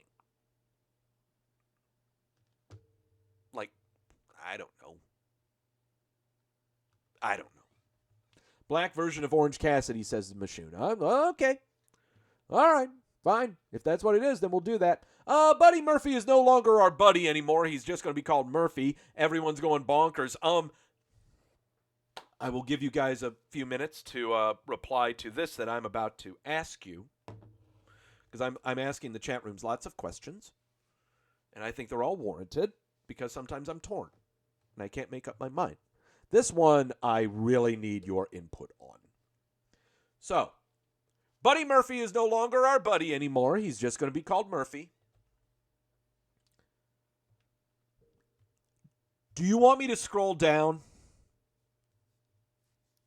Should I scroll down? Should I scroll down on this story? You know, well, actually, I'll go ahead and I'll just, oh, there we go. Okay. Do I scroll down and read these? Do I scroll down? Yes, says Daniel. Yes, says Gills. Do I scroll down on this story? Jamel says no. Don't do it. Okay, who else? Come on. Do I do this? Xantrix, screw it. Let's go. All right, let's do it. All right.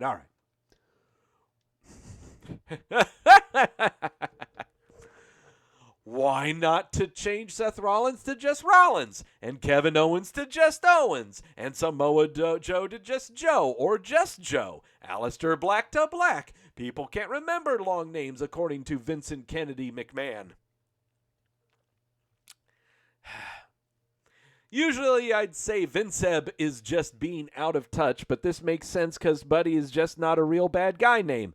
And before someone brings up Buddy Rogers, realize the wrestling business in his time was much different than it is today.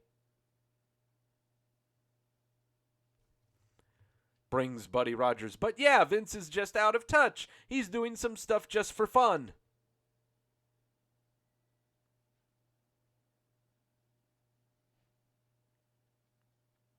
So he's doing this just to do it and have fun, is the thing. Vince did this because he's a jerk.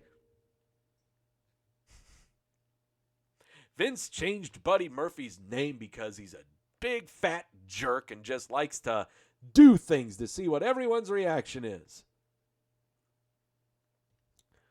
Wow. Welcome to professional wrestling.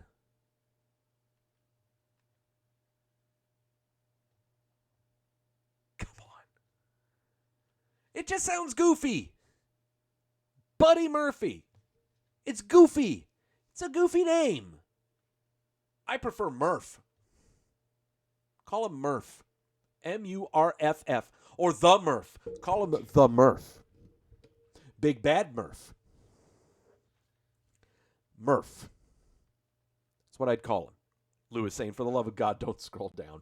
I'm telling you, this is, and I'm telling you again, this is why I always say this, okay? Apart from my ending tagline of this show, don't scroll down. You will never see anything positive in anything that you ever read or watch, okay? Don't look at the comments. Don't. You will not learn anything additional. You will not have an epiphany. You will not be inspired. Never. I want to call him the Murph. M-U-R-F-F. F. 2 F's, because he looks extreme. He looks extreme and hardcore. New Japan Pro Wrestling has announced they're going back to MSG on Saturday, August the 22nd. This is in conjunction with something. Should be noted that NJPW's Wrestle Dynasty will take place on the same day that NXT Takeover Boston is being held at the TD Garden. So?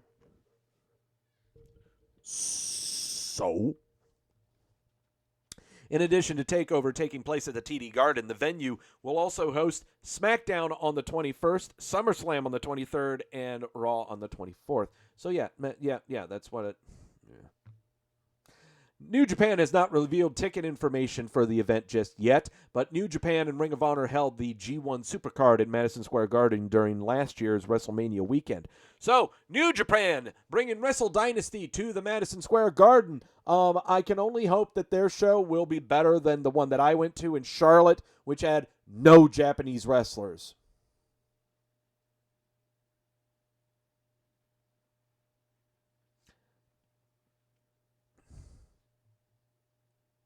Did I have a good time? Well, I guess. Yeah. I guess I had an okay time. At least Colt Cabana was there. I had fun. I guess. I don't know. AEW announced that they're doing Double or Nothing again. So I guess you doubled, I guess.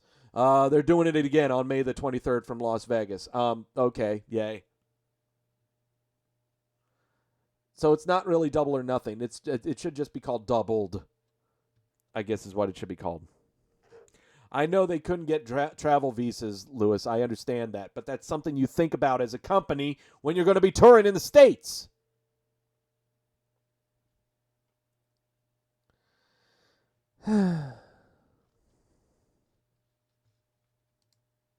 AEW has teamed up with the American Heart Association in Atlanta to do things. It's being done to support American Heart Month. Fans that donate $50 or more are going to receive 2 tickets to the February 19th show at the AEW Dynamite show in Atlanta. This makes me want to clutch my stomach. Makes me want to clutch my tum-tum. No, it is good. I mean, $50. Give the American Heart Association of Atlanta $50. You get 2 tickets to the show. It's probably cheaper. That is a better way to do it, though. That is a better way to get tickets, though. I would rather do that than actually give it to the actual box office. That's what I would do. And finally, happy news. There is happy news. Mike and Maria Kanellis welcomed their second child onto this planet, this spinning orb of green and blue.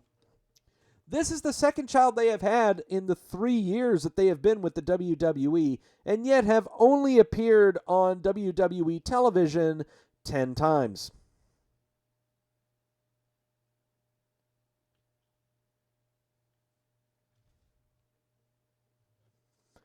I'm just going to let that sink in.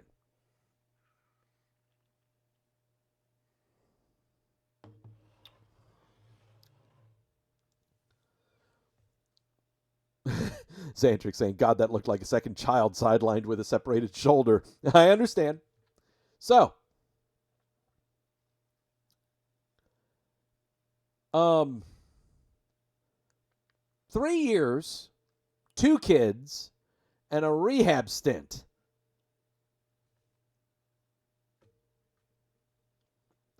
Here's the thing. If they did not debut on the WWE, if they did not make a roster debut, if they never appeared on WWE TV and just, had this, they welcomed their second child, and Mike has been going through rehab that's on the WWE's dime, there wouldn't be a problem with this. There really wouldn't. But it's because they appeared on television. I mean, even if Mike and Maria did just house shows and didn't appear on television, if they just did house shows, not as much of a deal would be made out of this. I am not going to scroll down on this, okay?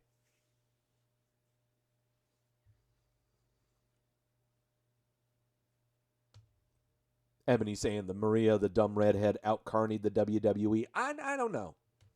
I think the WWE made a bad move in putting him on TV. That's all I think. I don't think anyone was played in this at all. I don't think anyone was played. No one got the short end of any stick. It's just they shouldn't have put him on TV, period.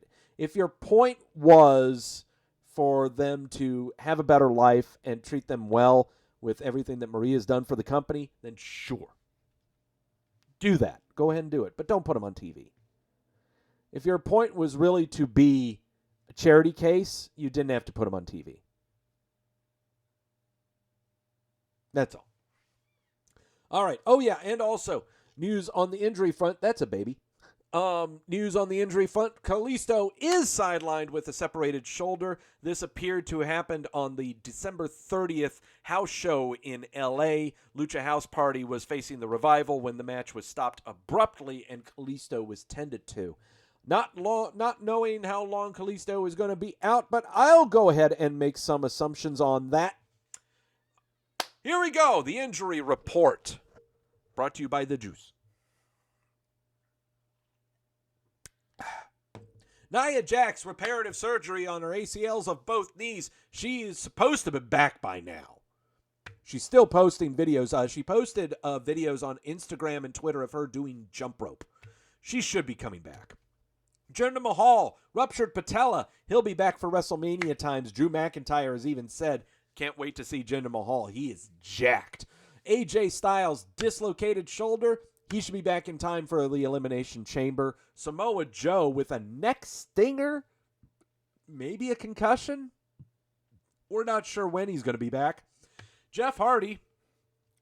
When Jeff Hardy is not driving the highways of my home state drunk or passed out drunk in a stairwell of a Myrtle Beach hotel, he's supposed to be recovering from knee surgery and be back in time for actually Elimination Chamber. There is no fast lane. Lars Sullivan, major reconstructive surgery of his ACL and MCL. He should be back for WrestleMania times. Xavier Woods and Ember Moon, both out with torn Achilles tendons. They're not going to be back until SummerSlam times. Kalisto, previously mentioned, dislocated shoulder. Not going to be back until Elimination Chamber is what I'm projecting, because this happened around about the same time AJ Styles separated his shoulder at the Royal Rumble. Boa, torn rotator cuff and labrum. He's not going to be back until SummerSlam. And finally, Fandango, dislocated elbow. He should be back around about this time, probably in the next 2 weeks or so. So, those are the people that are hurt. What about the people who aren't hurt? What about the people who are perfectly healthy?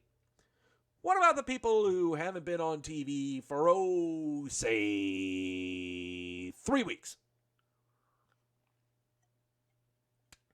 They end up on a very special list.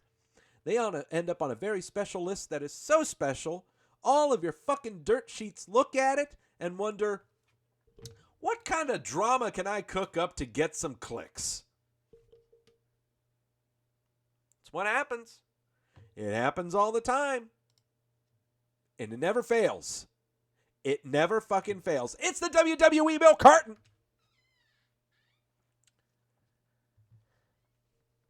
Oh, just walking down the street and everybody's looking at me. Why is this person still here? I thought they were angry, but no, I still got them. Hey there, Tanera.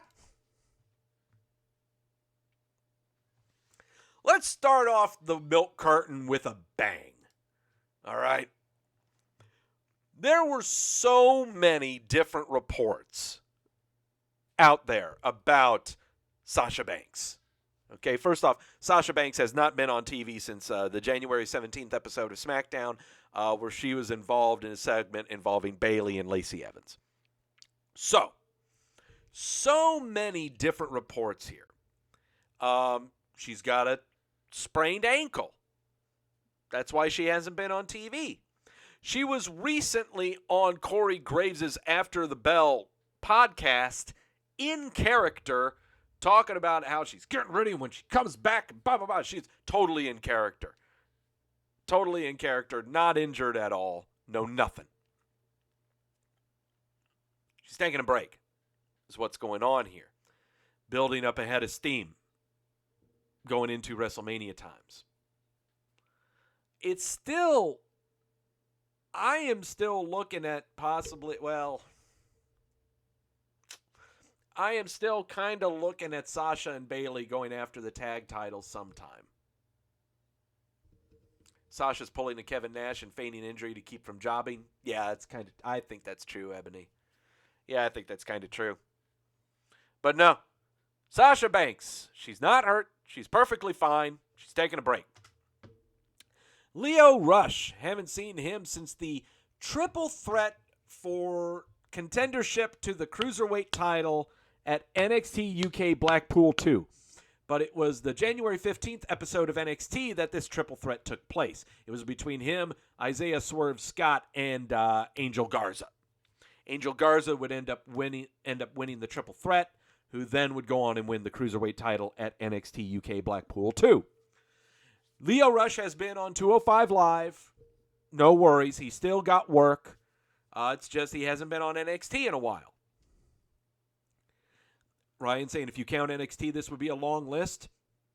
NXT is the main roster as well. So, yeah, it's going to be kind of long. Prepare yourself. Vanessa Bourne and Taynara Conti have not been on TV since January the 15th of NXT's episode because, they were supposed to be part of the the Battle Royale. The little number one contendership for the NXT Women's title Royale. Conti was in it. Didn't like it that she was in it, apparently. Vanessa Bourne was in it. Apparently she's got no problem being in it. We haven't seen her either. So I've got some questions here. If everyone was so up in arms about making this report that Taynara Conti walked out on the WWE because of how it was that she was booked for this Battle Royale, then where in the hell are the reports about Vanessa Bourne?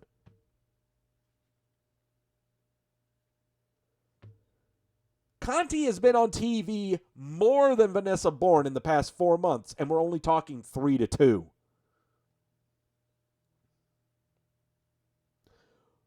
This is why I call bullshit. It's why I call bullshit.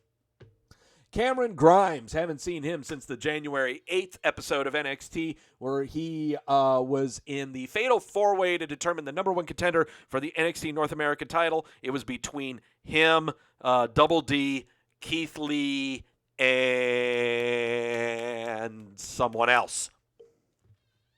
Killian Dane? Pete Dunne? I think it was Pete Dunne. I can't remember. The Forgotten Sons. Haven't seen them since the January 8th episode of NXT, where they were facing off against Imperium in the first round of the Dusty Rhodes Tag Team Classic. They have such a great look. I feel sorry these guys aren't really shown, but I don't know what's going to happen here. I really don't. I'm scared. Akira Tozawa, haven't seen him since the January 6th episode of Raw, where he faced off against AJ Styles. He's on the house shows. He's on Main Event. He does his thing. Shows up on Raw to take the job. No problem. Big Show, haven't seen him since the fist fight. The January 6th fist fight. Not going to see him until Wrestlemania times when it's time for the Andrew the Giant Memorial Battle Royal.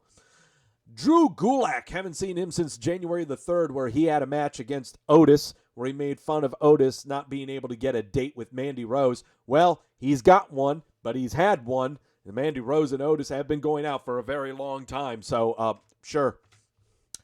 Cedric Alexander, haven't seen him since the December 30th episode of Monday Night Raw, where he was chasing after the 24/7 title, something like that.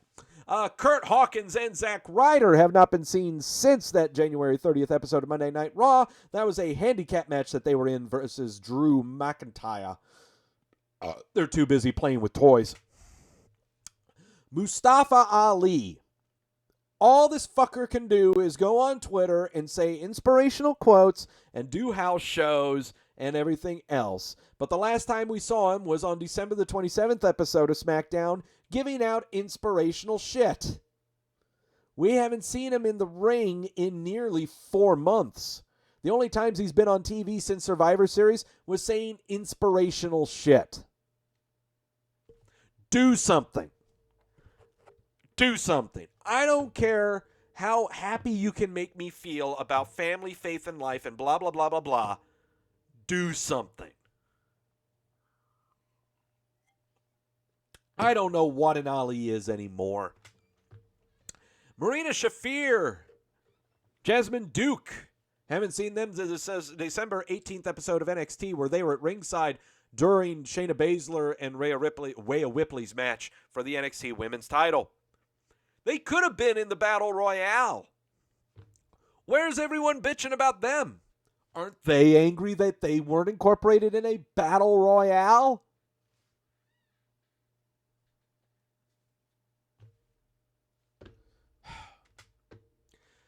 Raul Mendoza. Haven't seen him since the December 11th episode of NXT where he was in a revenge match against Cameron Grimes. I think he is in their NXT house show tours is what he's doing. Drake Maverick. He is the GM of 205 Live. That's what he's been doing. But he hasn't been seen on TV since the December 6th episode of SmackDown where he was across the knee of Elias and being spanked and being laughed at by Dana Brooke because he has a very healthy marriage.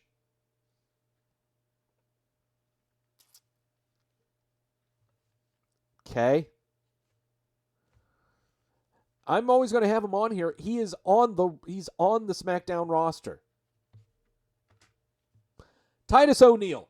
Okay, December the 2nd, episode of Monday Night Raw, he was chasing after the 24/7 title, but it doesn't matter, okay?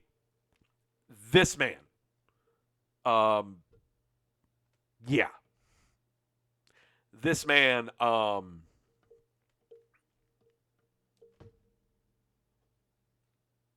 he's a gift to mankind. He is saving all of Tampa, Florida with his goodwill, his money, and fantastic tie.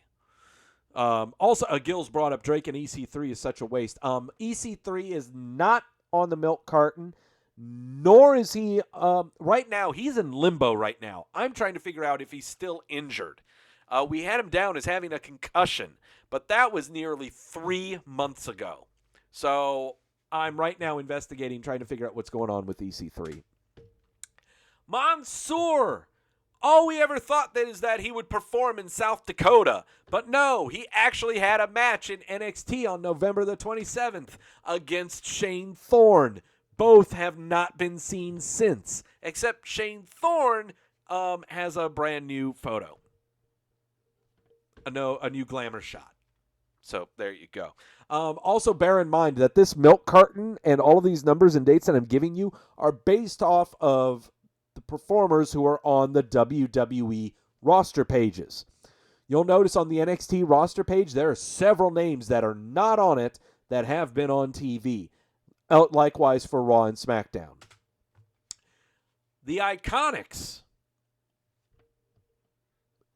They haven't been seen since November 25th episode of Monday Night Raw where they were shilling for WWEshop.com. I recently read something on the Twitter that they have not been used on Monday Night Raw. They've been left off their show. They are not being used correctly. They're not being used. They're showing up at the shows and they're not being used. Once again, if you're on the milk carton, you can become the topic of any kind of drama shit that's happening backstage. They've been in Australia raising funds for all the wildfires that were happening over there, and now they're taking more Come on.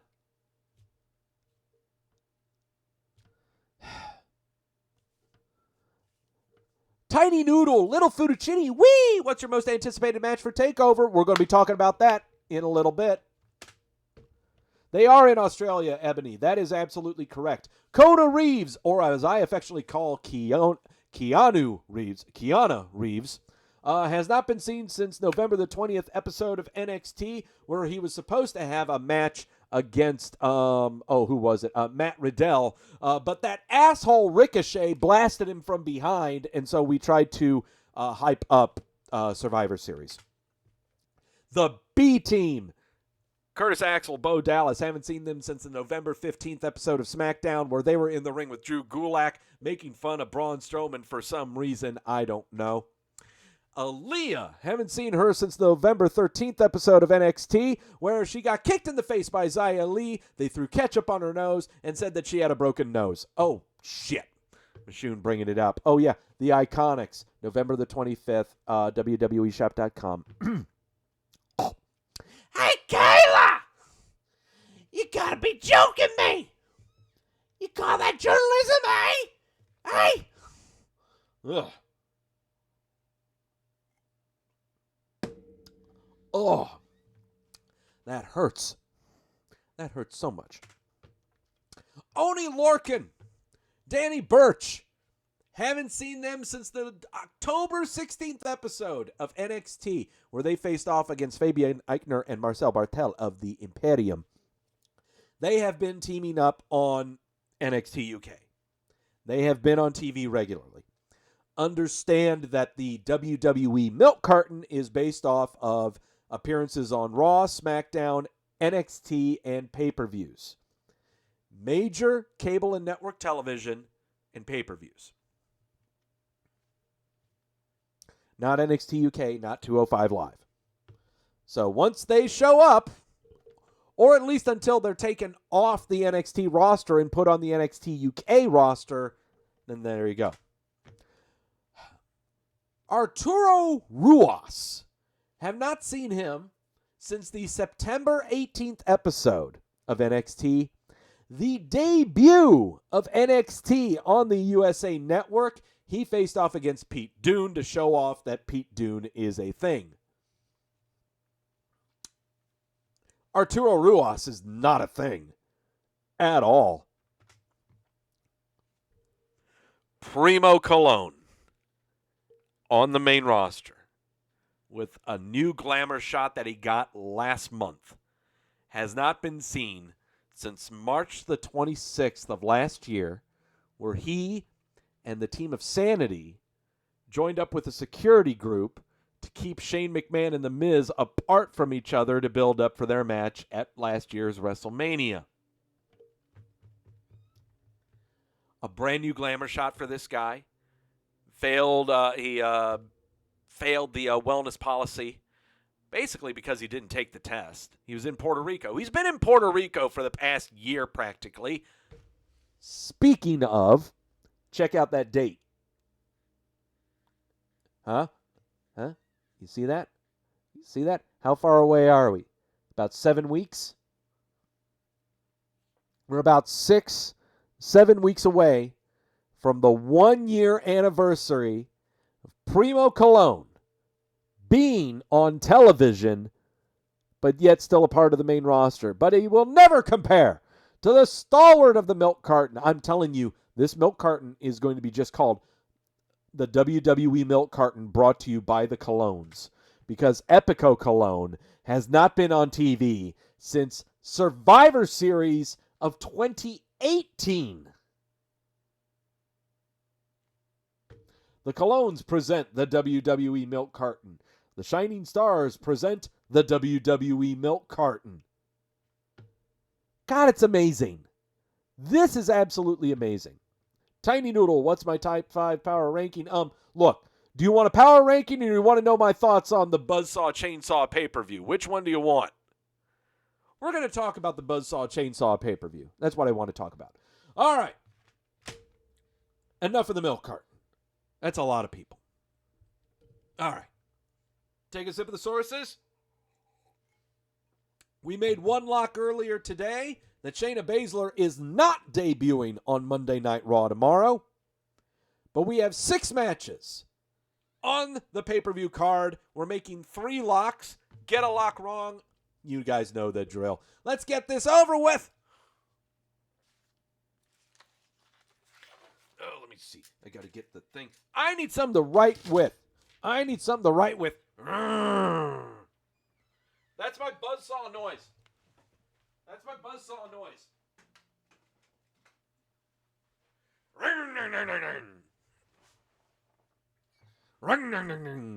Weasels ripped my flesh. Thought I had to get some Frank Zappa in there. What the hell?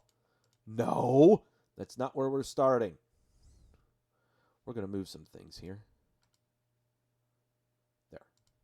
There we go. All right.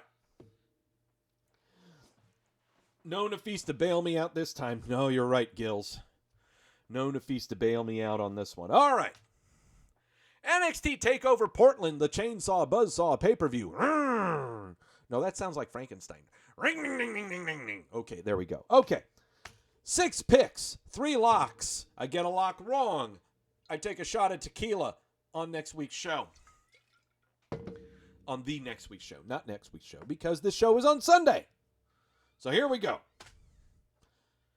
Dakota Kai with a scowl on her face and weird braids in her hair, going up against Tegan Nox in a street fight. Previously, the last time these two met, Candice LeRae butted into their match, and Tegan Nox won when she smacked Dakota Kai with a knee brace. Why is it that all these women have these weird braids in the side of their hair? It looks weird. I don't like it. I don't like it one bit. No. I don't want to. Previously, Dakota Kai won this. Previously, Tegan Nox won this. Gills is saying Dakota should win because she desperately needs a win. Why? Why does she need anything? No one character needs anything. Jamel, that's the style now. Oh, that's the style? This is the thing now? Okay. I don't like it. Makes it look like they got something embedded in their skull. I don't like it. Me. Who's winning this thing, and should I lock it? I don't think I'm going to lock it, but I'm going with Kai. I'm going with Dakota Kai on this one. Just cuz. You know. Not because she needs anything. Not because she needs anything. It's just maybe to prolong the inevitable. Gil's saying it's because she's a new heel that hasn't been able to win yet. Would you like me to go back over what happened on NXT last Wednesday? And what happened involving the women? Do you even remember what the match was that involved the women? Was there even a women's match on NXT?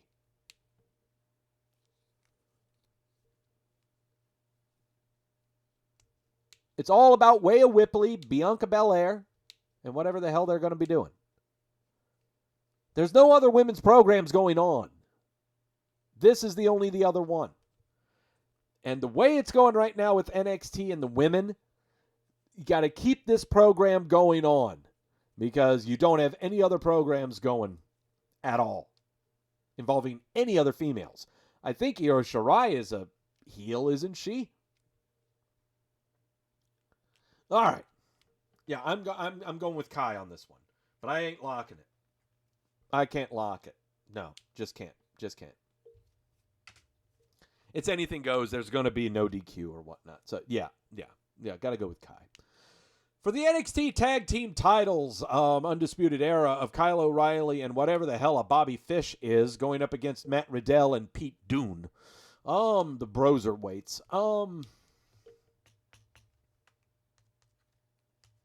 So Keith Lee is now the North American champion, and the North American title is no longer with Undisputed Era.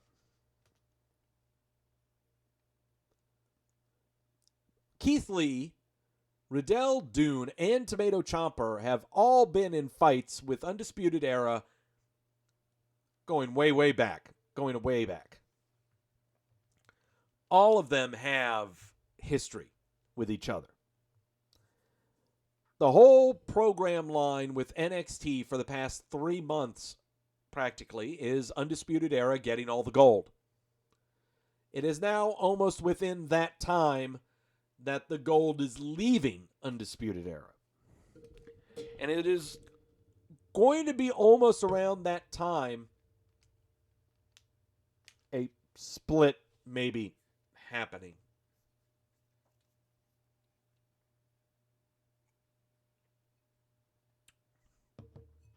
Doug, they can't split Undisputed Era. Yes, they can.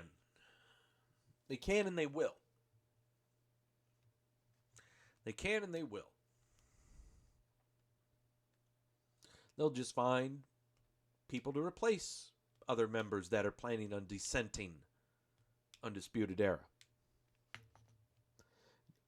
If I do pick Dune and Riddell, the Broserweights, to win this, what is our plan? What is our plan? What are we doing after that? What are we doing? Are we just going to have a rematch? We can't just have that. I don't know. Part of me is almost thinking that we're going to see a turn of some kind also between Riddell and Dune, but not right now. Not right now. I see a split between Matt Riddell and Pete Dune before I see a split between Undisputed Era. When does that split happen? It's not happening next week.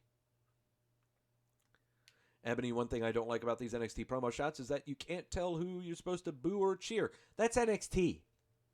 There are no faces or heels in NXT, which then translates when they come to the main roster, you're incredibly confused.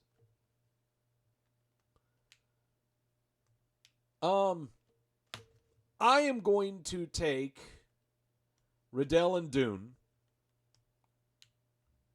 I don't know if I can lock this. Dear God, I've got to make 3 locks, and I've only got 6 matches to go with.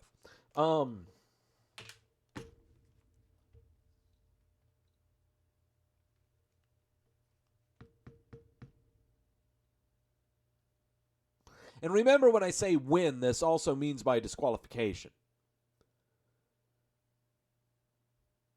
No faces or heels, just feels. I feel like a piece of my soul died saying that. Well, it's true, Xantrix. It's true. Ebony asking, am I serious about the face heel thing? I am serious. Yeah, it is difficult to tell who the faces or the heels are. In this one, Undisputed Era are heels, but everyone chants them and they do shit.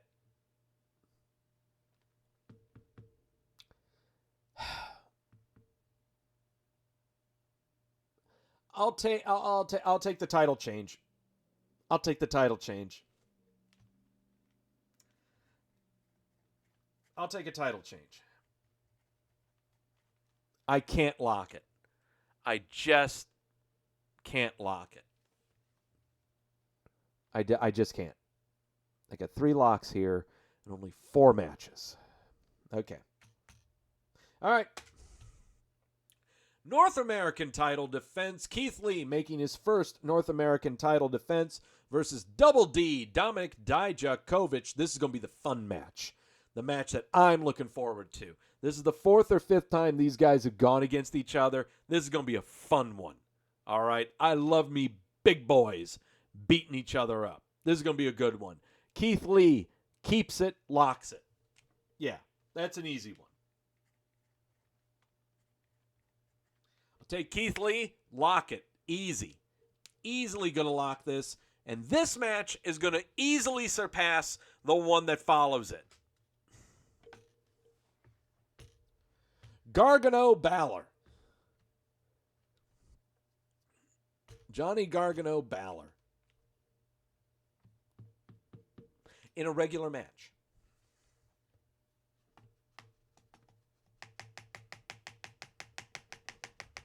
In a regular match.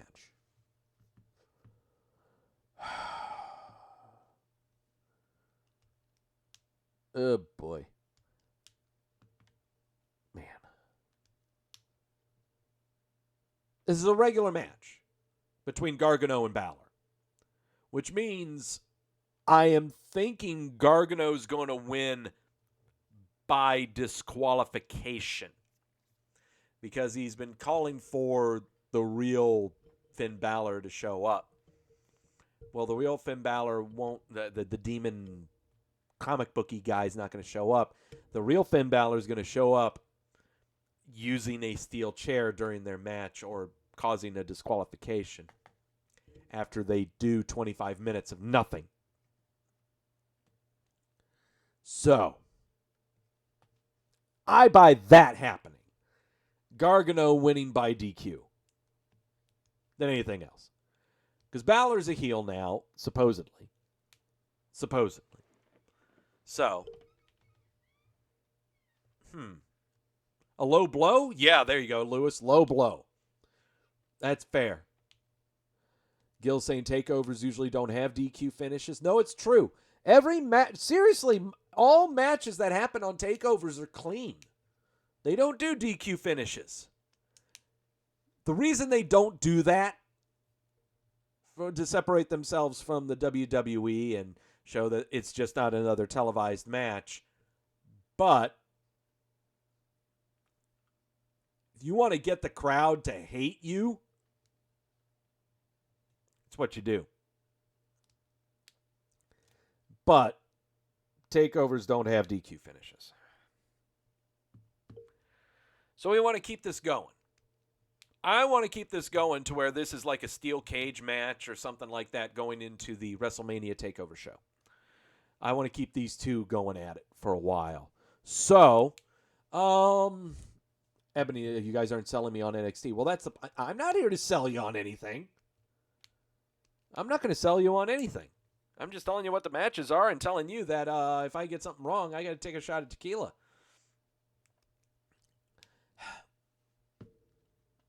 Oh, this is a tough one.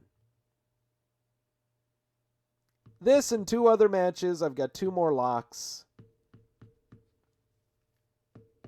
They don't do DQ finishes. They don't do DQ finishes. Is there a run-in? Could we get a run-in? No, we can't get a run-in because I just want it to be these two.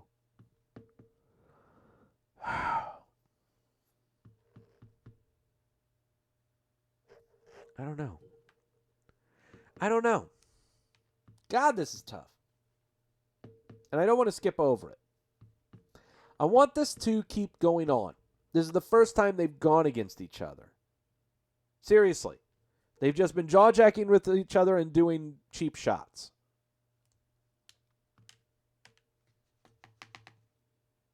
What do you guys think in the chat? Help me out here. What do you guys think in the chat? Gargano or Balor? Gargano or Balor? Come on, help me book this. Because I want this to be a steel cage match or a street fight or something like that at WrestleMania. Help me out. How are we doing this? And it was already stated that there's no DQ finishes. So does it already come to a resolution, or does someone beat the crap out of the other after the match, or what? And if he's saying Balor, if they keep the steam going, Andrew's saying Gorgonzola. I want to keep the steam going. I got a feeling it'll be Gargano. Extends his hand out. There's going to be some honor and respects, and someone doesn't shake each other's hand, and then it goes off. Then it goes off the rails. Or Balor could win, and he could just keep on stomping Gargano. Clean Balor, dirty Gargano. Hard to argue. This has legs. It has a lot of legs. I'll take Gargano. I'm taking Gargano. I'm taking Gargano. I can't lock this. Cannot lock it. I can't lock it. All right. Someone's using a chainsaw. Oh, I'm sure. For the NXT Women's title, Rhea Ripley defending against Bianca Belair. Are we really just saying that Rhea Ripley and Charlotte Flair is going to be happening at WrestleMania? Is that what we're saying?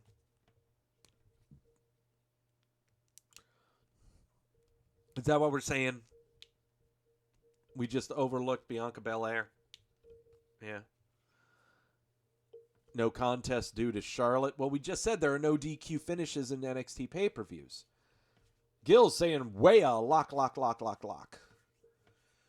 Daniel, yep. Well, thanks for your input there, Daniel.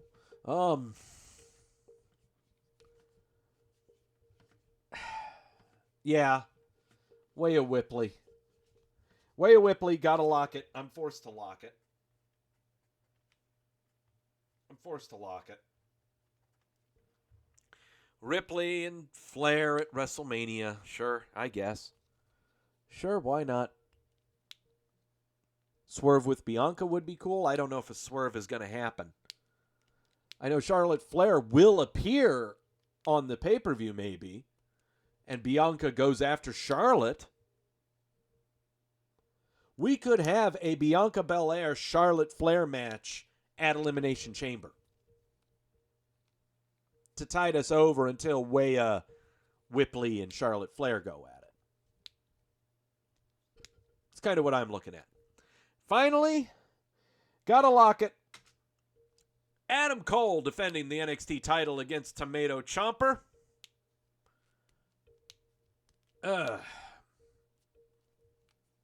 So here's the deal. We just had Velveteen Dream return from lumbar injury and an impact injury, making his presence felt at the last episode of NXT. He's been a thorn in the side of the Undisputed Era. Used to have the North American title, but now Keith Lee has that.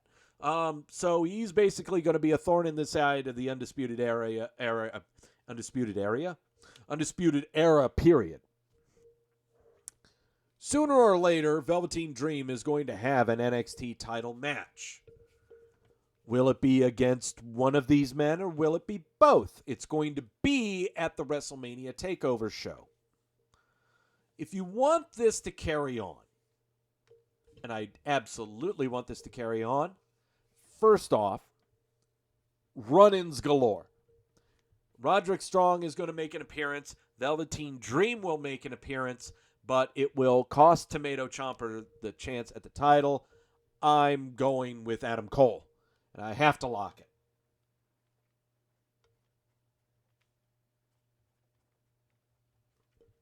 This will then lead to Tomato Ciampa not liking Velveteen Dream much, Velveteen Dream just not liking anyone, Adam Cole thinking he's going to get the upper end. It leads to a triple threat at WrestleMania Takeover of Cole, Tomato Ciampa, and Velveteen Dream.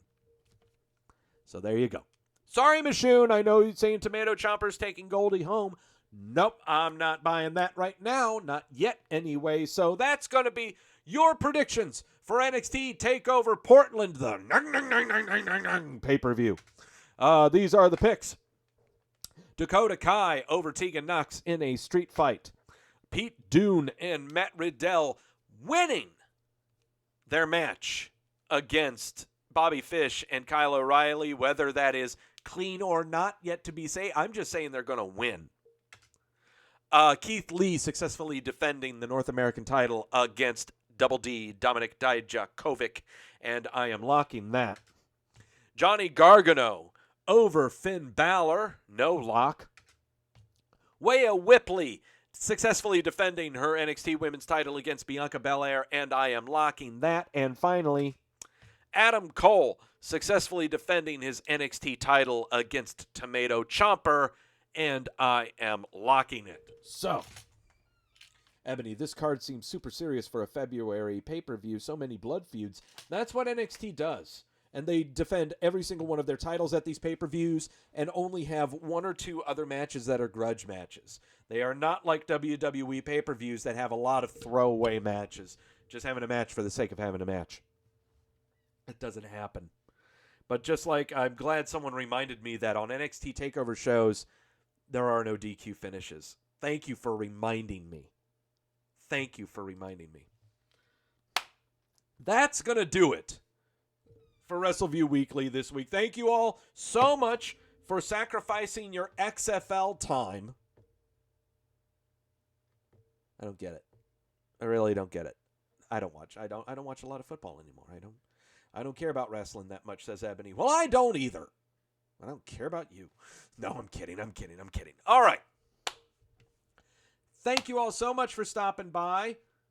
I will see you guys here next week. There's no Raw recap going on tomorrow because Mike and Victoria are doing things. Xantric saying the XFL hasn't been all that bad. I believe you. I haven't watched any of it, so I'm just making fun of it. That's what people do when they don't watch things. They make fun of it. I will see you guys here next week, 1 o'clock, for the pre-show for the NXT Takeover Portland pay-per-view. Everyone, thank you in the chat room. Everyone say, wee! I saw Andrew, I saw Daniel, I saw Nafis, I saw Jamel, I saw Gills, I saw Mashoon. Everyone, wee! Thank you all so much for stopping by. I might do a watch-along. I'm not sure. Depends on how I'm feeling. I tried doing that last time, I think for Survivor Series or something, and I was just so tired. Yeah, Lewis, wee! We might do a watch-along. We'll see. Thank you all so much for stopping by. Have a great week. I know I sure am. And as always, know when you're being sold to.